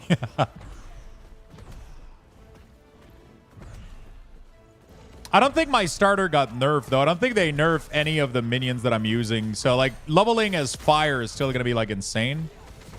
It's just that the transitioning to Flame Wraith is different. Like, this build is untouched.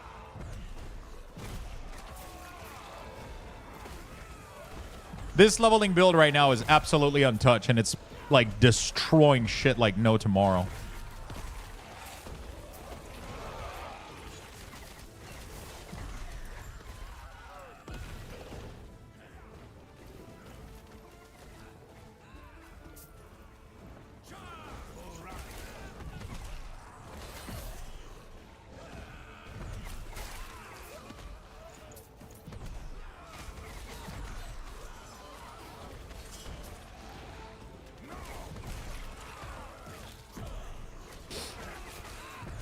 There we go. Thank you for the link to the patch note. Appreciate it. For those that want to go read more into it. What build are you going to start? This one here. So I'm going to go Fire Necromancer to start up with for sure. Fire Necromancer is definitely my go-to to start up the league. And we're definitely... I was thinking of transitioning to Flame Wraith. I don't know how... I don't know now. They did nerf Aberrant's Call quite a lot.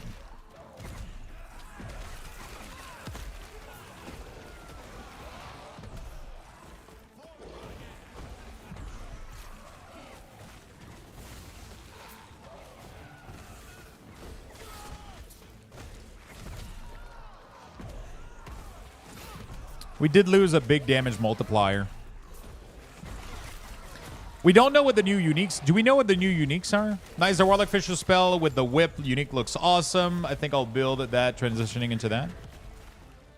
Not sure how hard it is. Yeah, it's tough to plan around Warlock, right? That's why I'm doing Warlock, like, second. To see what the items are and everything, maybe. I mean, to be fair, I'm only doing Warlock second because I'm only doing Warlock second because I want to play Necromancer so much, right? I love my... Oh, I can just teleport here. I love my my minions, right? So we're doing Necromancer first, then Warlock second.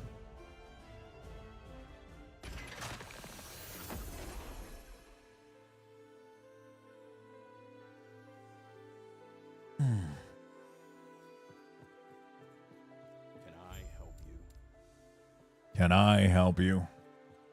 I have absolutely no idea what I'm going to run. I think that's the beauty of it, right?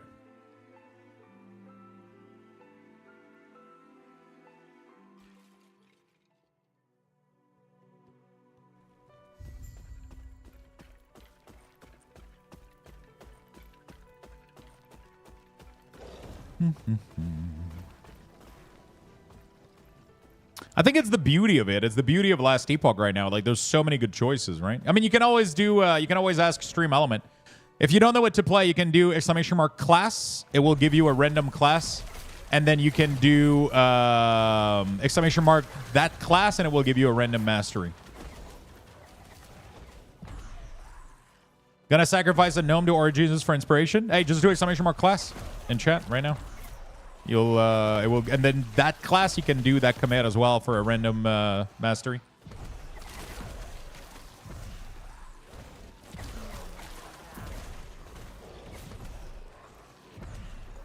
When you doing a Twitch chat build? Wait, what is a Twitch chat build?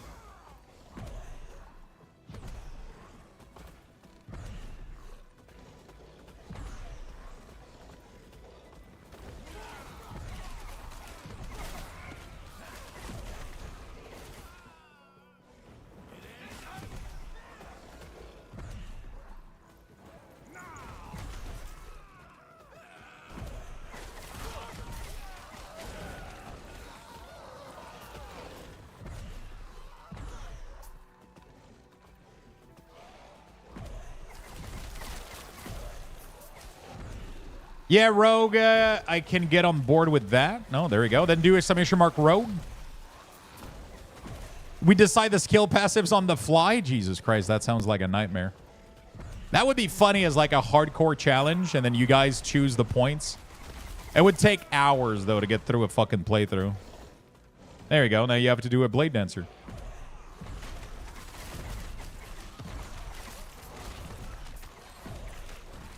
Easy like that. Easy like that.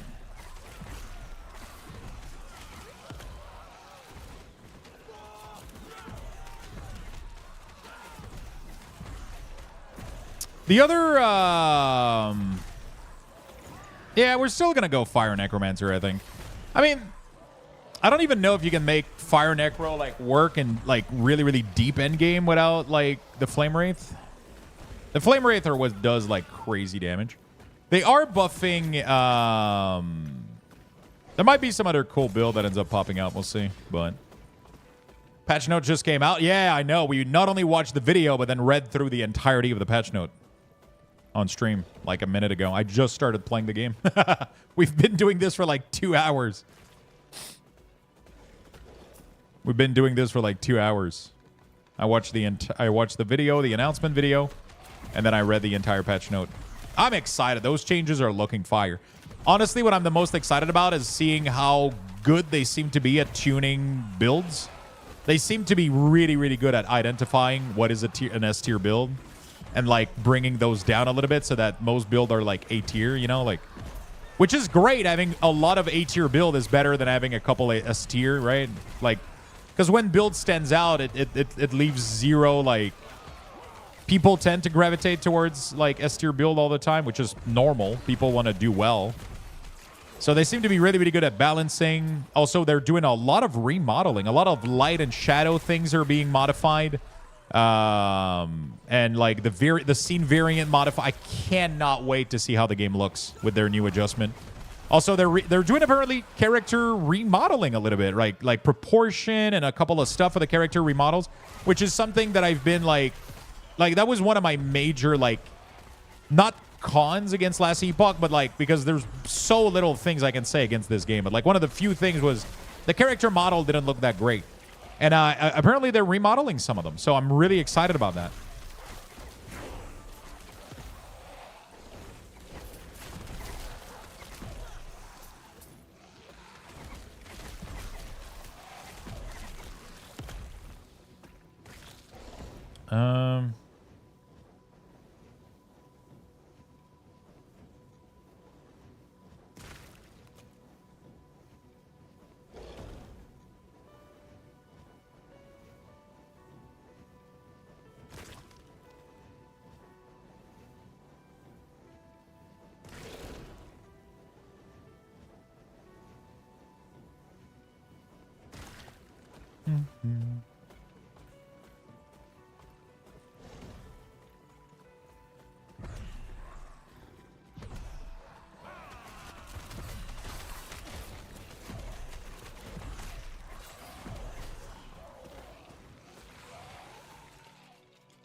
Remodeling is okay, but we should be able to choose between a man or a woman. Yeah, you should, but not everything can happen all at once either, too, right? It might end up happening in the future, or it might be something that they decide is not worth investing time into right now. Like, I guess it's kind of their decision. I agree with you, though. I agree.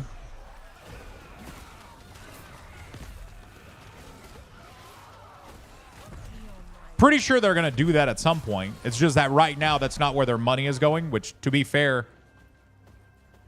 that's not going to make or break the game for them at this point, you know? I would rather they focus on important things that everybody can kind of focus on. But I agree. I completely agree. I hate gender lock game as well. But, you know, the game is releasing literally, like, in 2 days. So, like, we can, you know, like, they're planning that. Have they ever stated that they're going to be doing that, actually? I'm genuinely curious. Have they ever stated that they're planning on adding that? This is from their Discord FAQ. Due to the requirement of duplicating animation, armor fitting, and most importantly, voice acting, as well as ensuring distinct silhouette for character to stand out from the background, character customization is not currently planned for Ellie. There you go.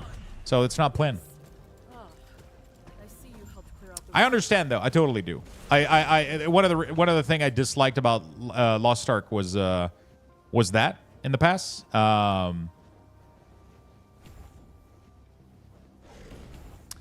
One other thing I dislike about Last Epoch was that in the past.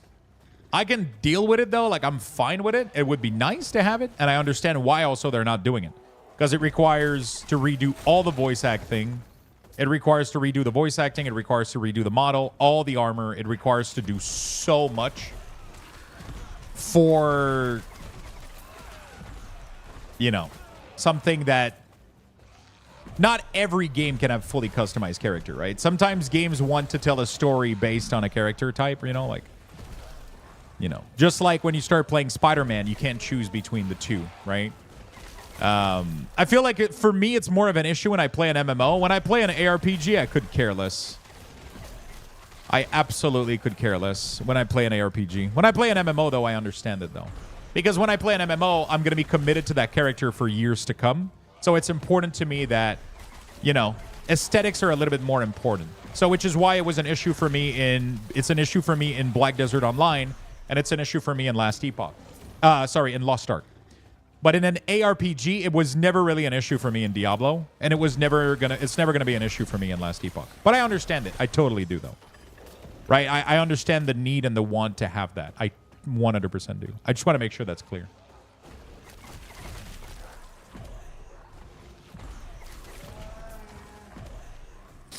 It says that YouTube is buffering right now. Interesting.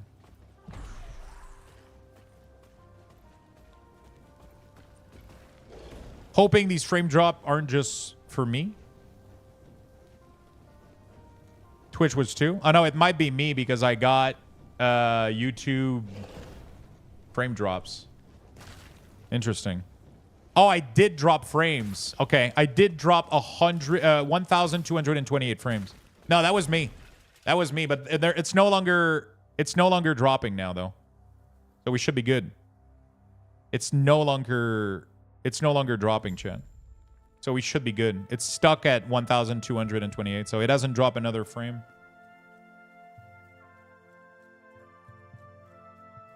Customization was a stretch goal on this Kickstarter, but it wasn't achieved. Really?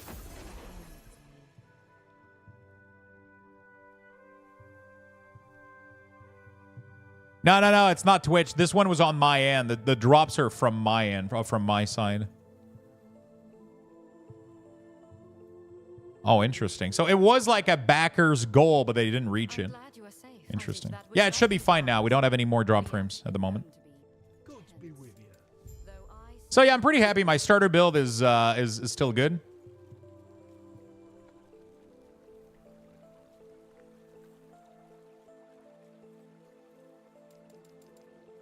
Very well.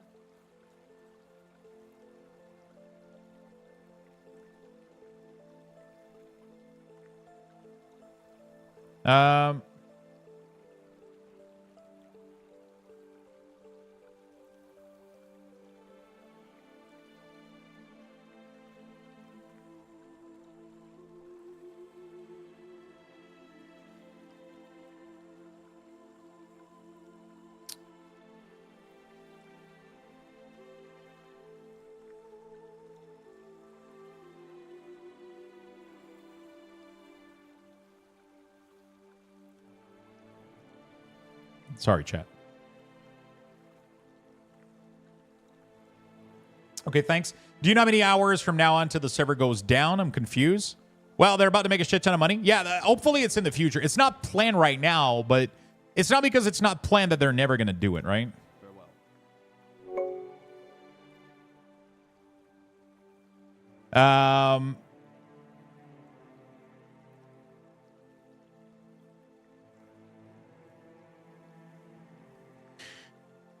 What was that? I heard a sound. Wait, what was the alert? It sounded like, did somebody get merch or something?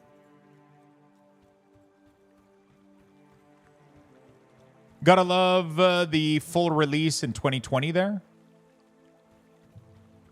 Oh, was that supposed to release in 2020? I got merch? Yo, thank you so much for the merch purchase, my friend. I heard the notification. Thank you, my good friend. What did you get?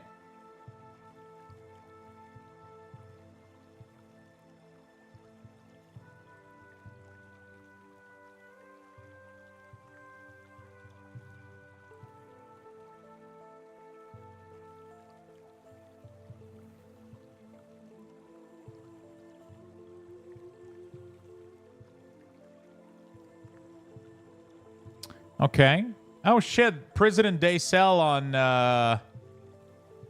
on February 22nd for advance. You guys are gonna have 30% discount plus my code 10%. It's gonna be 40% off on shakers and tubs. Nice. All right. Sorry.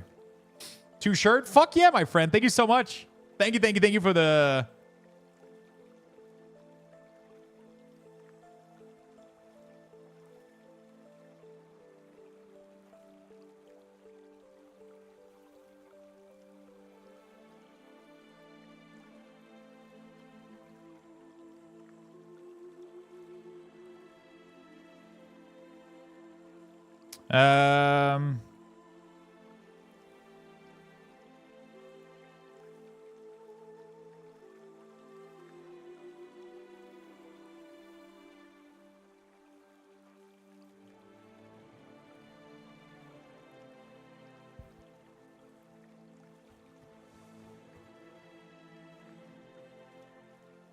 I already got food on your shirt. Okay, what kind of food is it though? Is he okay? Yeah, sorry, Chad. I'm being super giga distracted right now.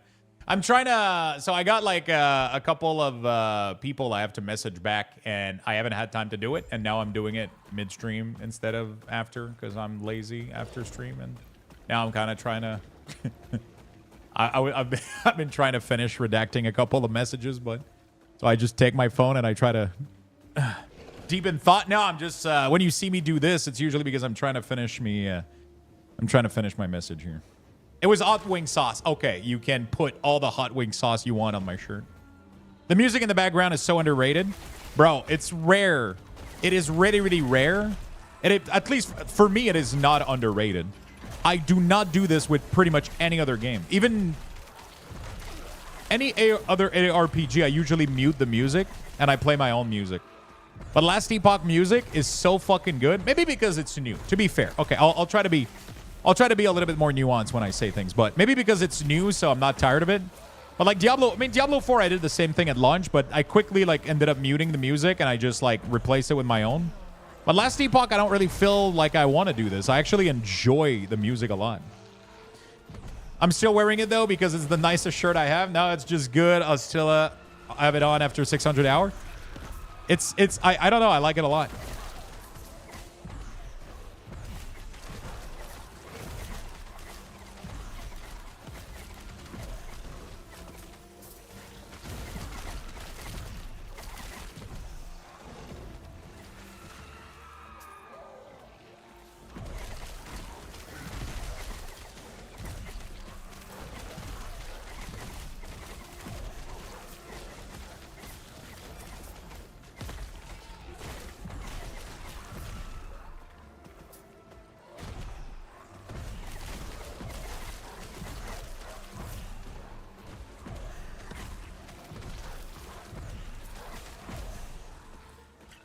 All right. There's one town music that has a little bit in it that reminds me of Stairway to Heaven. Really? Yo, there is the end of time music. Reminds me so much of Pisces from Ginger. Like, when you go to the end of time, and I'm probably mispronouncing it, Cage is just going to come out and tell me that I mispronounce it. Is it Pisces? It's Pisces, right? Or yeah, it's right. You got the song Pisces from the band Ginger. It's like it has a couple note in the it has a couple note in it that reminds me of it so fucking much. And I'm trying to figure out, I want to let you guys listen to it so you can notice it too. But I don't want to get banned on YouTube. Actually, I have to do this. Sorry. It's been bothering me so fucking much. Okay, we're going to do the experiment. Okay, we're going to do the experiment. I have to do this because I have to figure out if I'm crazy or not. Okay? I have to figure out if I'm crazy or not, okay?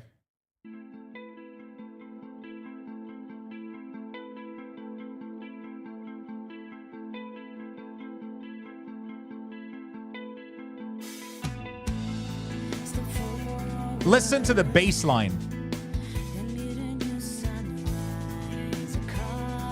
Okay, listen to this bass line, and then listen. It's crazy.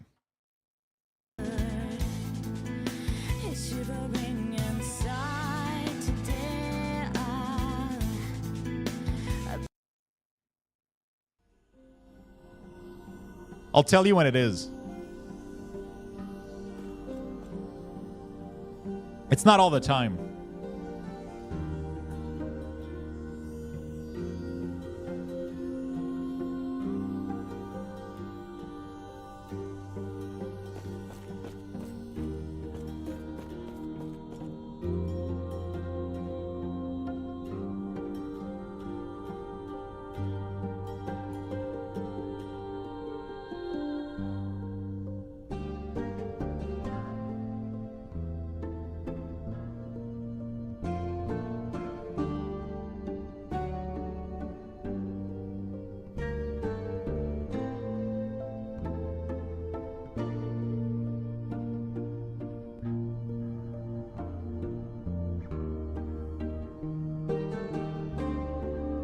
Hold on a second. It's not there yet.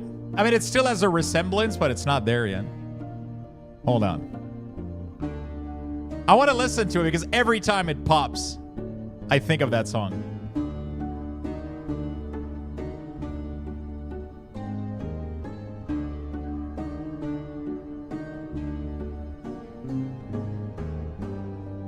Fuck. Come on.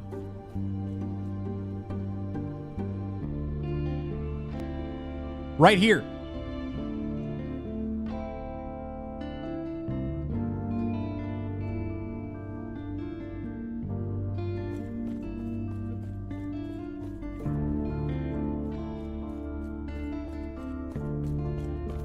That reminds me so much of that song. It's crazy.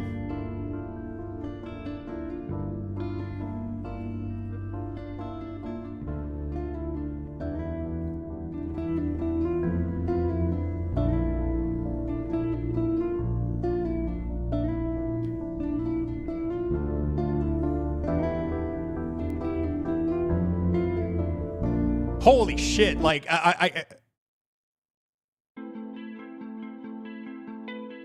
it's like the... Maybe I'm probably crazy.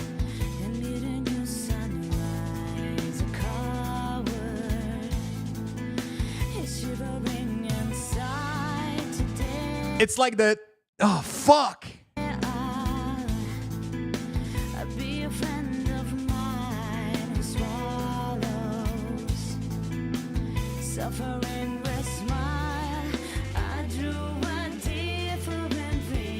It's not the same note pattern, but I feel like it's the same pitch or note of strings, and it's making me think of it like insane.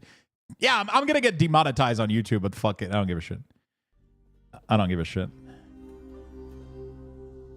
I hear it in like the rhythm guitar like so much. It's insane.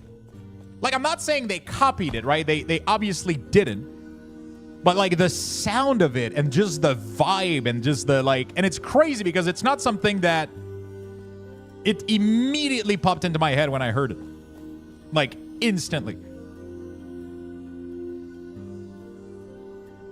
Man, I'm disappointed in you. Wait, what? You play the MCA music and don't play the holy fuck moment from that song? I mean, listen. Listen, okay. Listen. You guys ready? Because this is gonna shit your toast right now if you're not ready for this. I just need to, because now people need to know. I'm warning you. It's gonna be loud.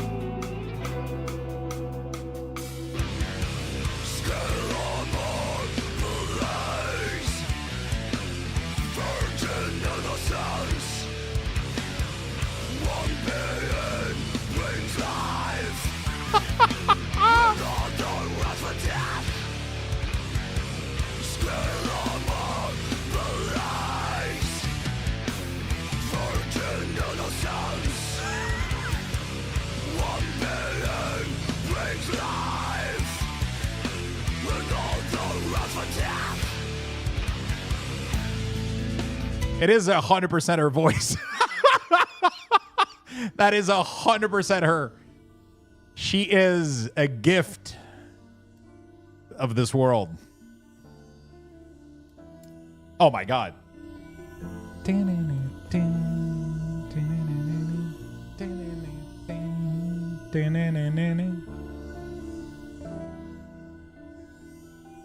Oh, fuck, dude. Anyway, this part of the music in Last Epoch reminds me. This part of the music in Last Epoch reminds me of that song specifically every time it pops up. Like the... It reminds me of the rhythm from the other song. I don't know. Anyway, but my pleasure for people that didn't know about Ginger.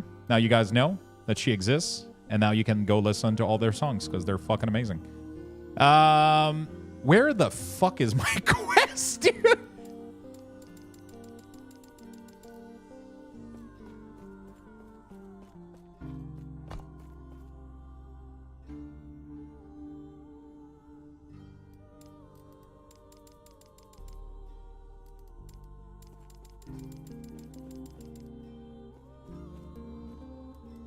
Bro, my quest isn't there anymore. Thank you, Lux, but I'll pass. It's not everybody's cup of tea, I get it.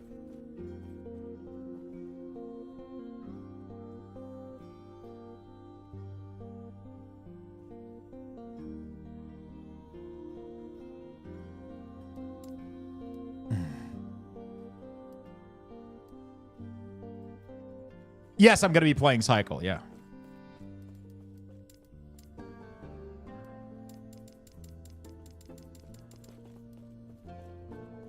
Oh, why did...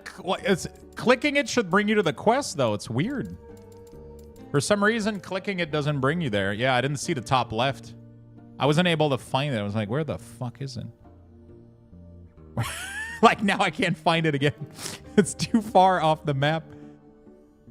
Where the fuck is that? What the fuck? I swear to God, sometimes, like, their shit is nice, but, like, their map system may be wrong error. I misclicked it. Jesus Christ. Like, it sucks that clicking it doesn't bring you to it. I wish it did. Anyway, all right. Moving on.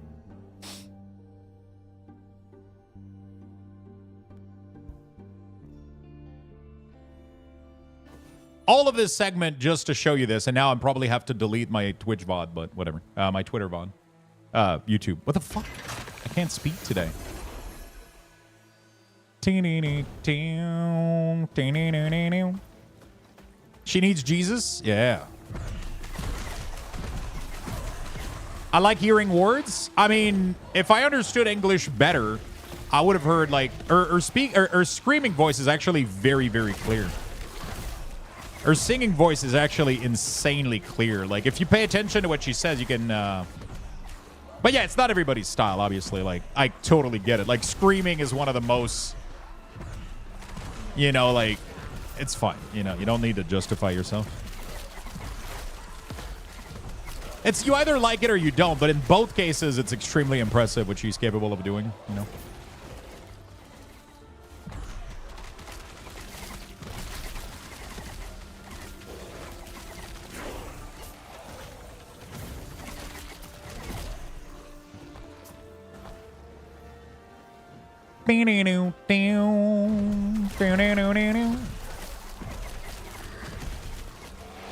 I was the same with Parkway Drive. I don't like screaming at first, but it grew on me. I absolutely love them now. Yeah, I mean, like, that's all I listen to, right? That's all I listen to. But for me, it has to be melodic, right? So, like, my favorite metal band are, like, In Flames, Dark Tranquility, Trivium. You know, like those were what shaped my taste of music today. Now I listen to way more fucking shit, right? But it has to be melodic, right? There has to be some sort of melody to the music. There has to be some sort of melody to the screaming. I don't like when screaming is without any melody, like when it's too chaotic, right? When it's like more like punk a little bit, but like, you know, like death metal, which like I like deathcore and like melodic death and shit like that because it has nice melody into it. But when it's too random a little bit, right, or the melody is harder to kind of understand or grasp, then they lose me. It has to have a nice beat behind it so that you can almost bang your head while they're screaming, right? If you don't know how to fucking bang your head to the song, then you lose me, right? It's just one of those things. Spirit Box is really good. I've heard a couple of their songs.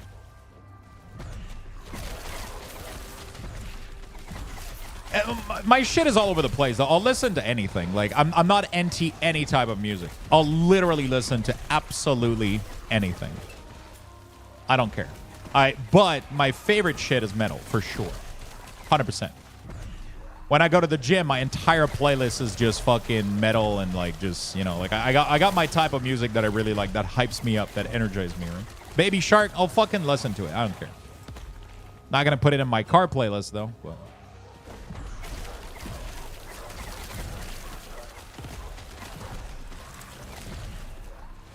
Yeah, death metal is fine. It's black metal. Like black metal is like whatever. There's certain types of metal that I just can't do, you know. Unleash the Archer is nice. Winter. I like power metal too. Like Winter Sun is really, really good.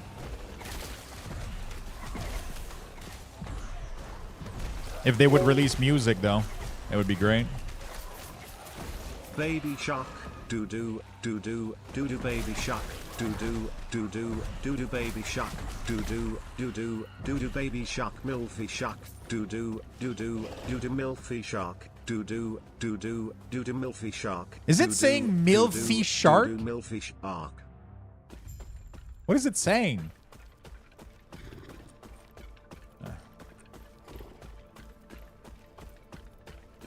I have to reboot my stream element. Oh, it disconnected me. That's why.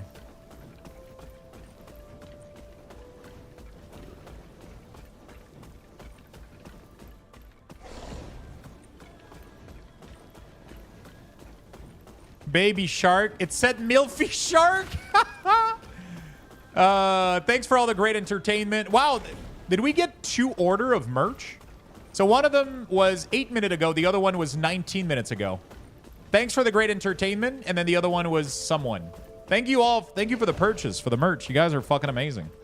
Tsunamis, what's up? Good afternoon, my friend. Hello. I'm happy to see you, brother. Good afternoon, brother.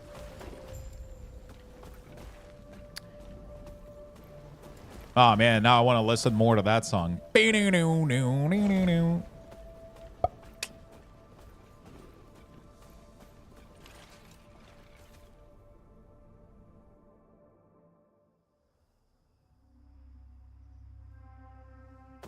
I should probably go get food.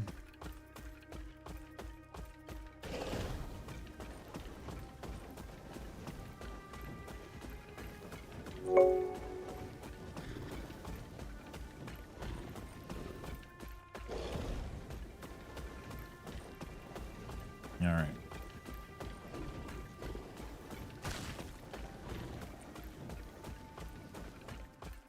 There we go. Fantastic. Remley, thank you for the 45 months, my friend. Thank you, thank you, thank you. How is Epoch King going today? Just as fucking amazing as it did every single time I log into this game. So good. So fucking good. Soon Lagoon time, bro. You guys are going to see this build is going to decimate Lagoon. It's not even going to be funny. I'm doing so much fucking damage right now. Lagoon is 45 months. That's insane. That's a long ass time. That is a long ass time. The Lagoon. Lagoon? Is it Lagoon or Lagoon? I don't know. I thought it was Lagoon. Is it Lagoon? I don't know. Lagon? Like Lagoon? I don't know. Damn. Tsunamis, thank you for the 23. Damn, long time, my friend. Thank you for the big love. Yeah, I've been playing this like every day for the past like week and a half now, and I played this like years ago too. I'm super excited about the official release, and I'm enjoying every second that I spend into this game. It's rare that I'll play an early access so much before a game release, but I'm just... Fuck, dude. Minion build wrecks him in the story encounter. It's kind of crazy. Minion build has been super... Especially fire, man. Like, I tested a lot of minion build, but fire is definitely the one that slaps the hardest right now. Lagon? Is it Lagon? Or Lagoon? Lagon? Yeah, it's for most people, it's better to do it this way, Tsunamis. I really don't recommend. Unless you're like a die-hard ARPG fan, or a content creator, pretty much. If you're not like... If you're more casual about it or whatever, you just want to have a good time when it releases, I definitely suggest people to wait for sure. Content creator-wise, like, I mean, I've been getting like crazy amount of new, you know...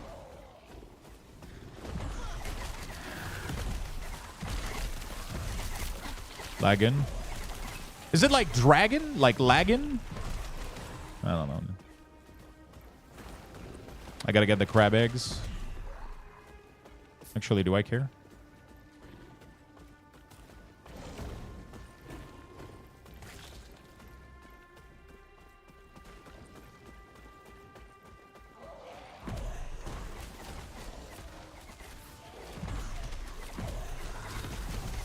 Egg is gold.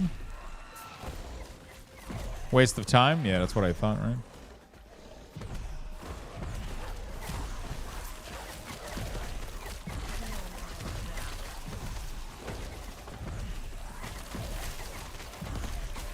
Lagon?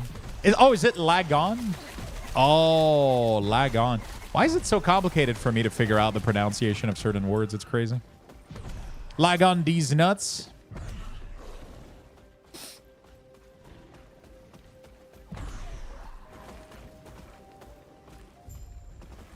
I always thought it was lagoon, right? Because it's like a water creature. Isn't lagoon related to watery shit, right? I don't know. That word reminds me of that. Oh, shit. Void is sending me music.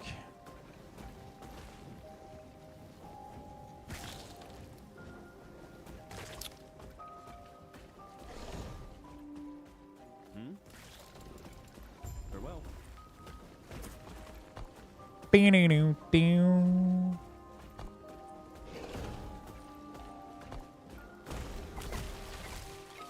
It is, but they're aiming for the deep one on this case.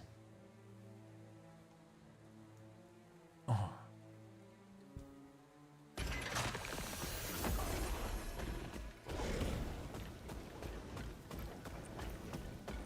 I think we're gonna finish the Lagon quests, and then I'm going to go get some food.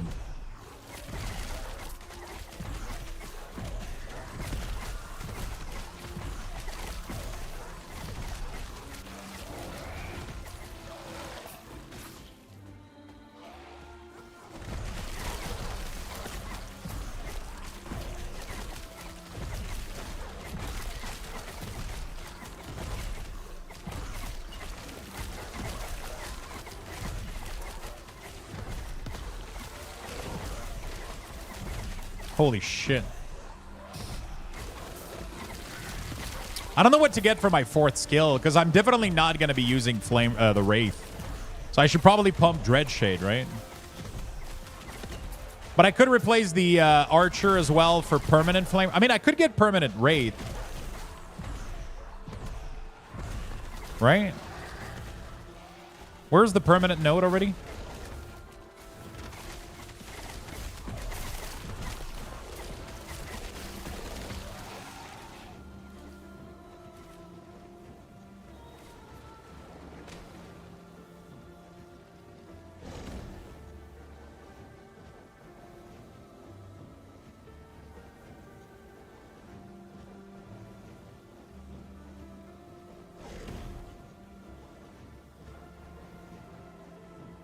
Wait, where the fuck is permanent Wraith?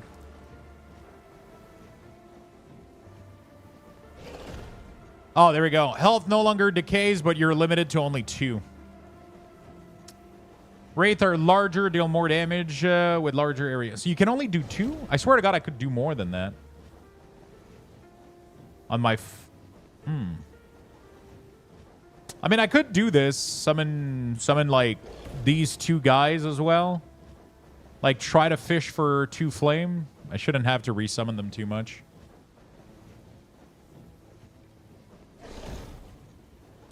I don't know. Thanks, Lux, for the week horse. Thank you, my friend. Thank you for the 5 months resub. Thank you. Yeah, I know. I need those. But because you make them permanent, Void, you don't need the Wraith Idol because you can fish for them, technically, and try to get, like, 2 flame because they're permanent, right?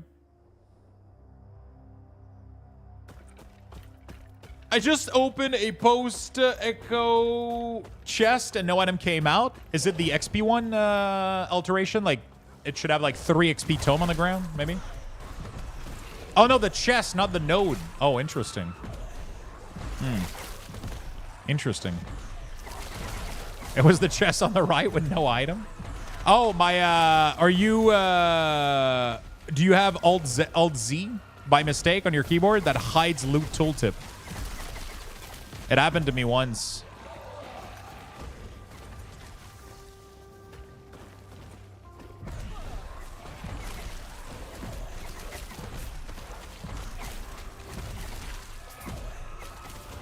No animation of items. Interesting. It's Diablo. This game is not Diablo, but it is very, very heavily inspired by PoE and Diablo, yes. I got a reward thing in the middle. Interesting.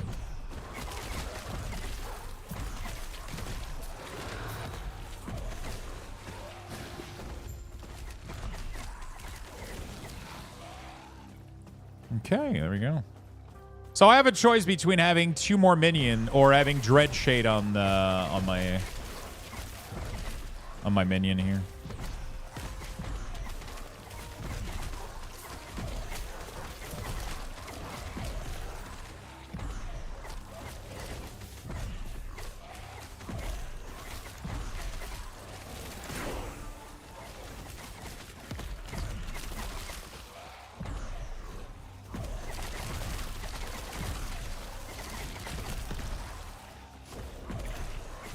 Can I play with friend? So it's exactly like Path of Exile. So you can co-op with friend. You don't have any way of matchmaking and finding people to play with. But if you and your friend both purchase the game, you guys can both play in co-op up to 4 player in the same party. You can trade loot. You can give yourself loot. You can play together. It's super fun. Yes, you can totally play with your friend. You can play online. Yes. When you go into town, you'll see other players, but you're not going to see other player in the world, right? When I'm playing like this, I'm not going to see other people. When I'm playing like this, I'm not going to see other people. But if I do step out into town, I'll see people. There's a ladder system, so you can compare yourself with other people. It's really, really neat.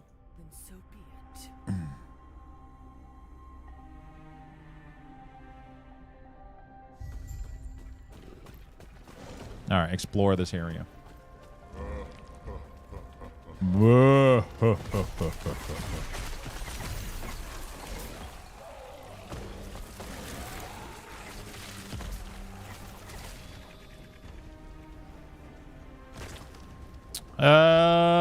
What do I want to do here? I could get two permanent wraith, I think.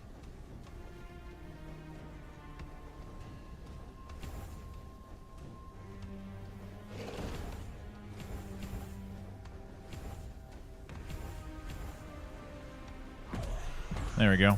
Let's just do these two. There's going to be 2 more minion that are going to be bashing damage. Did you look at the patch note for launch that they put out today? Yeah, we spent the entire morning. We watched the video that they released, and then I read through the entire patch note with the stream. I mean, we skipped over, like, every single little class changes, and, like, you know, we read, like, the first part globally, and then we kind of skimmed down a little bit further. But yeah, we read through the entire thing with chat. We read through the entire thing with chat. I'm really excited. There's so much good thing in there. There's so many good things. What's the best class for an older guy who doesn't like, well, managing a bunch of movement shenanigans? I mean, you're going to need to move. You're going to need to do movement and stuff, but Necromancer has a very good... There's ways to do really, really good passive playstyle with Necromancer, right? As you can see, like, I don't have to do a lot, and my minions are kind of just murdering the entire screen. Like, the only thing that I'm doing is walking by, summoning zombies that automatically run to my targets, and everybody is just... My whole army is just decimating everything, right? I'm not doing, like, anything, right? So, that's really, really nice.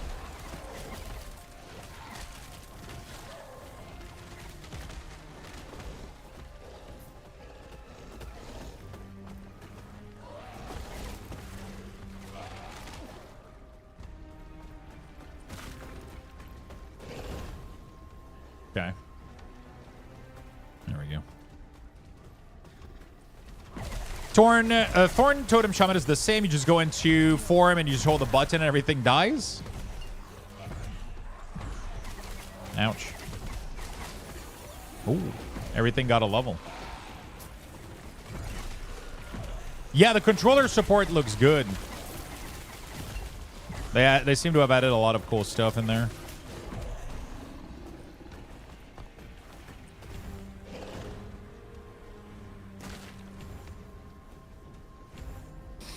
Okay, more necrotic damage, that's good. Volatile zombie. Let's do more armor shred.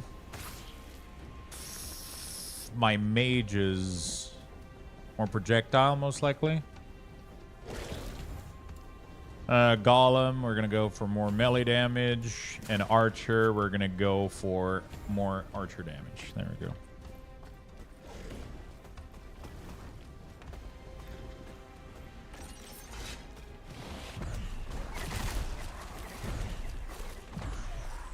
This is really, really fun here.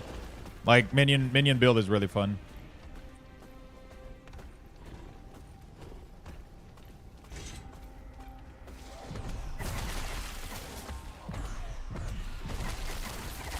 I never know if passive changes are dynamic or not. Like, if you need to resummon your minion after buffing them, you know, like...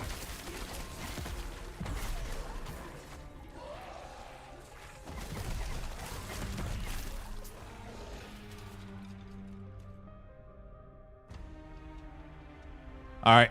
So the cool thing is this fight with minion is not really that complicated.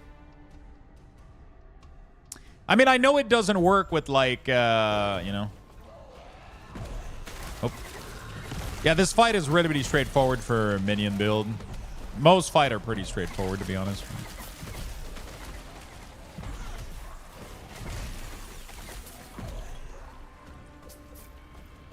Yeah, the biggest nerf is leveling build and game build. Gonna work around that? Okay. We lose a 126% minion damage modifier for Flame Wraith, and they cast 20% slower, and they have less projectile distance. It's a big fucking nerf to my build. Sadly.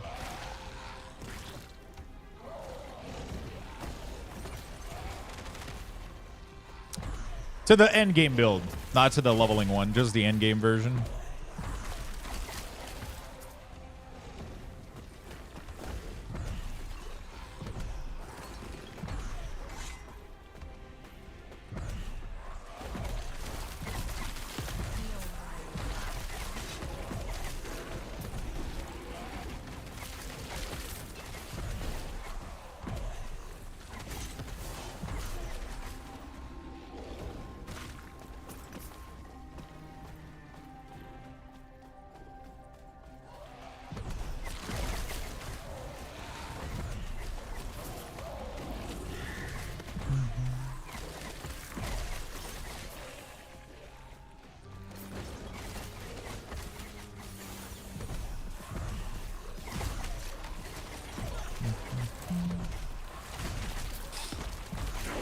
Yeah, the biggest nerf is my leveling build, end game build. Okay, 50%. Boom, boom, boom, boom, boom, boom. Be-do-do-do. More additional when you can. More Wraith have more additional strike chance, and when you cast someone Wraith, you gain increased critical strike equal to its mana cost. I don't really care.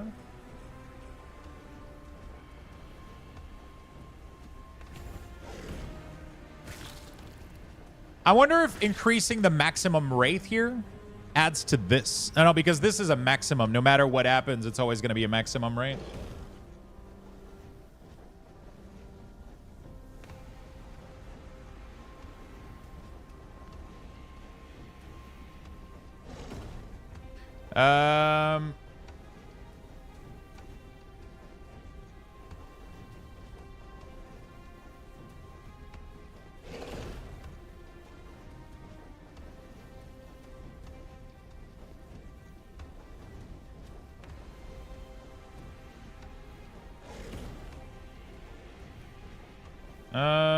Okay.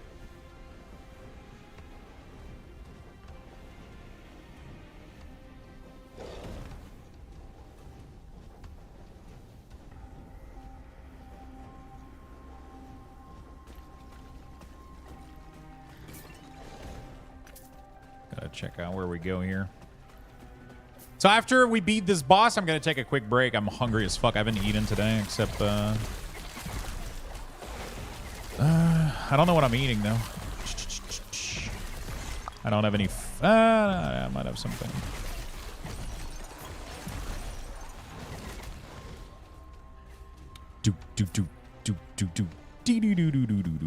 I think I have some meals, but they're frozen. I'm gonna have to. Yeah, that's fine. Should be like just 1 more minute to heat up. Shouldn't be too bad. Oh, I went the wrong way. I'll make myself a sandwich at that time. I wish I had stuff to make sandwich. I don't. I wanted to go buy some stuff for it, but yeah.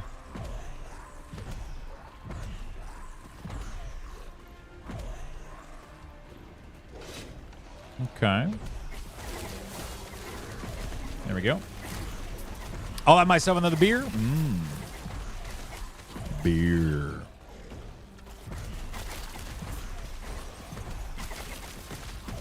There's seasons, same as Diablo, so link to level again and again. Yeah, exactly. I mean, the point of these ARPG, Albos, I don't even, sorry. I don't even know if you're still in the, I took a little bit too long to answer you. I don't even know if you're still watching.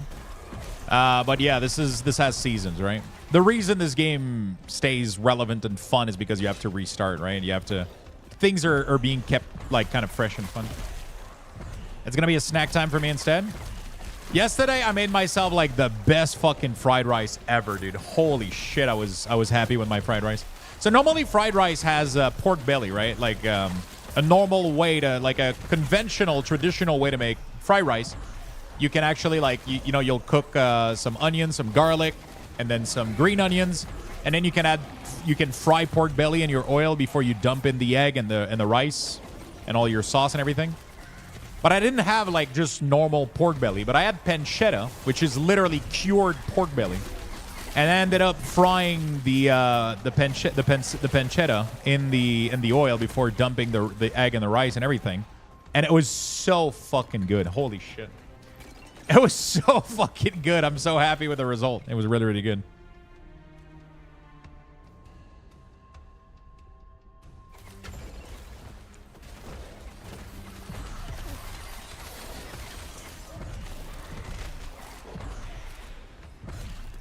It's cured pork breasts.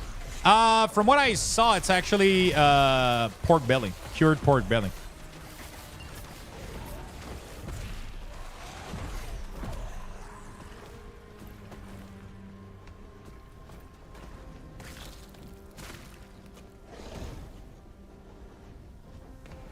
Yeah. Pancetta is a salt-cured pork belly meat. Pancetta is pork belly that's cured. I mean, maybe it's a different part of the belly. I don't know, but it's still pork belly. Uncle Roger would be upset with you? Yeah, I know. A little bit. Oh, yes, I'm drunk? Yeah, it's fine. So it's literally the same type of meat. It's just instead of having it be raw and then cook it, it's already cured. So, like, it changes the original recipe, but, like, it's fucking delicious, man. Holy shit, I'm melting her. What the fuck?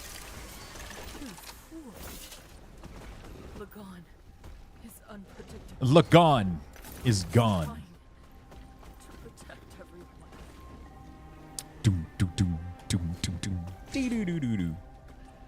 So yeah, it was pretty good. It was really, really good. It was a really, really nice little.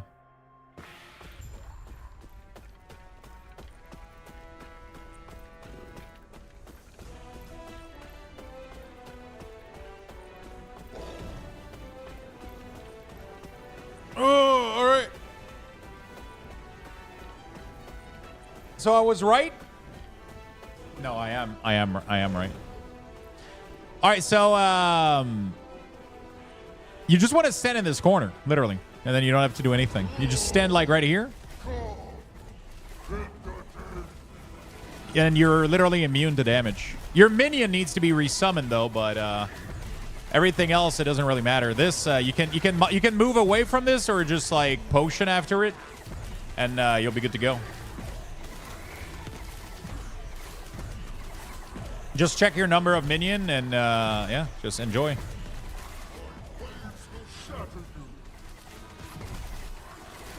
Just check if any of your minion dies. Oops, this is gonna hit me. I'm gonna go up real quick here. Oops, nope, that was a bad idea. I was just gonna go up to grab the 2 potions to survive the thing, and I killed myself running into it. I didn't saw the mechanic. I didn't saw the mechanic pop up. No! Can die, by the way? No, you can die. You absolutely can. I didn't look. Whatever, dude. I didn't look what mechanic he was doing. I was just like, I'm gonna go grab the potion. I'll be fine. And then I wasn't fine. All right, there we go. All right. All right, there we go. Worst cheese ever. You can also just try to move of the lightning strike if you can, but pretty much the big beam doesn't touch you, but it's not even complicated. Like, if you go up there and you see him, you know. Bilf shock, doo-doo, doo-doo. Oh shit, that did hurt. Shock, do do do do do do dilf shock do do do do do do dilf shock OnlyFans shock do do do do do do OnlyFans shock do do do do do do OnlyFans shock do do do do do do Do?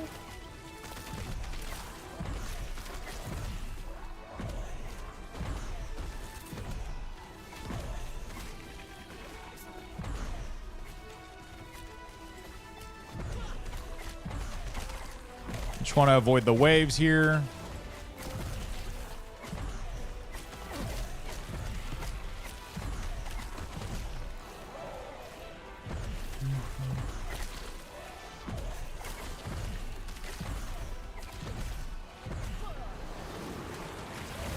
And you're going to go back up top. And then you go back in the corner here.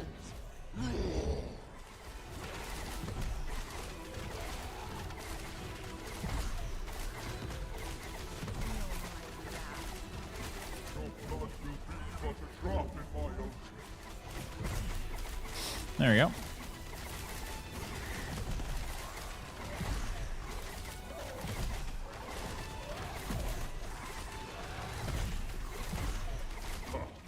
Is that the best you could do?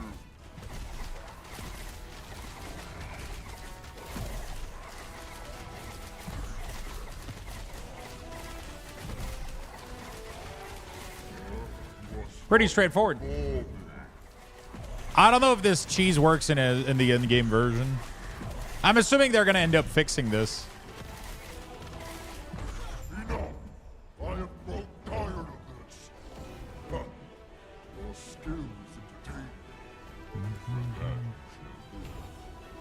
Now, why have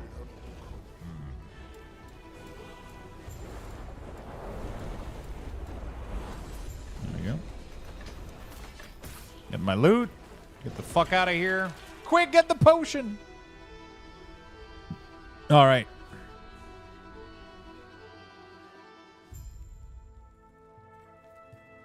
Gods be with you. Good boy. Greetings.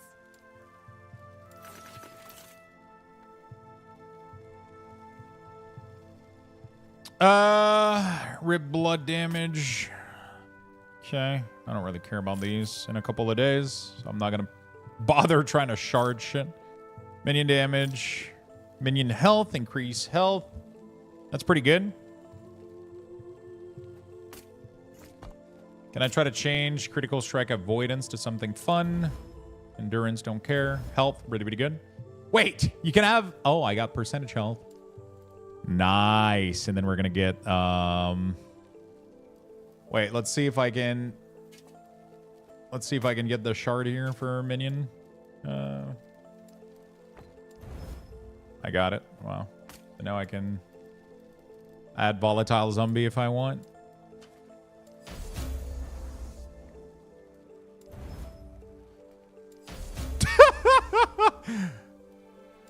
What an insane fucking item I'm making right now. What the fuck? Holy shit, I just made a helm. I was able to raise it to level 5 without spending any 131 increased minion health. Crazy minion damage. Wow, holy shit. Alright. Fun stuff, dude. I love this game, dude. Minion health. I could just do increase if I can reroll increase physical damage into something fun, then void damage don't care. Throwing damage don't care. Freeze rate multiplier. Garbage ring. Greetings.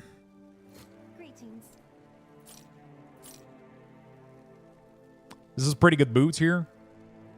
Increased cooldown recovery speed would be really, really good in a normal case. Sadly, I don't have any cooldown right now, so I don't care.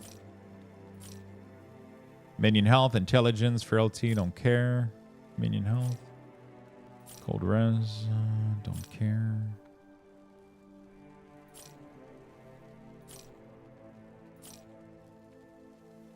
There we go. I don't know why I'm buying these. It doesn't really matter. Increase poison damage over time. I need a good minion offhand, dude. I really need it. Increase minion damage. Okay.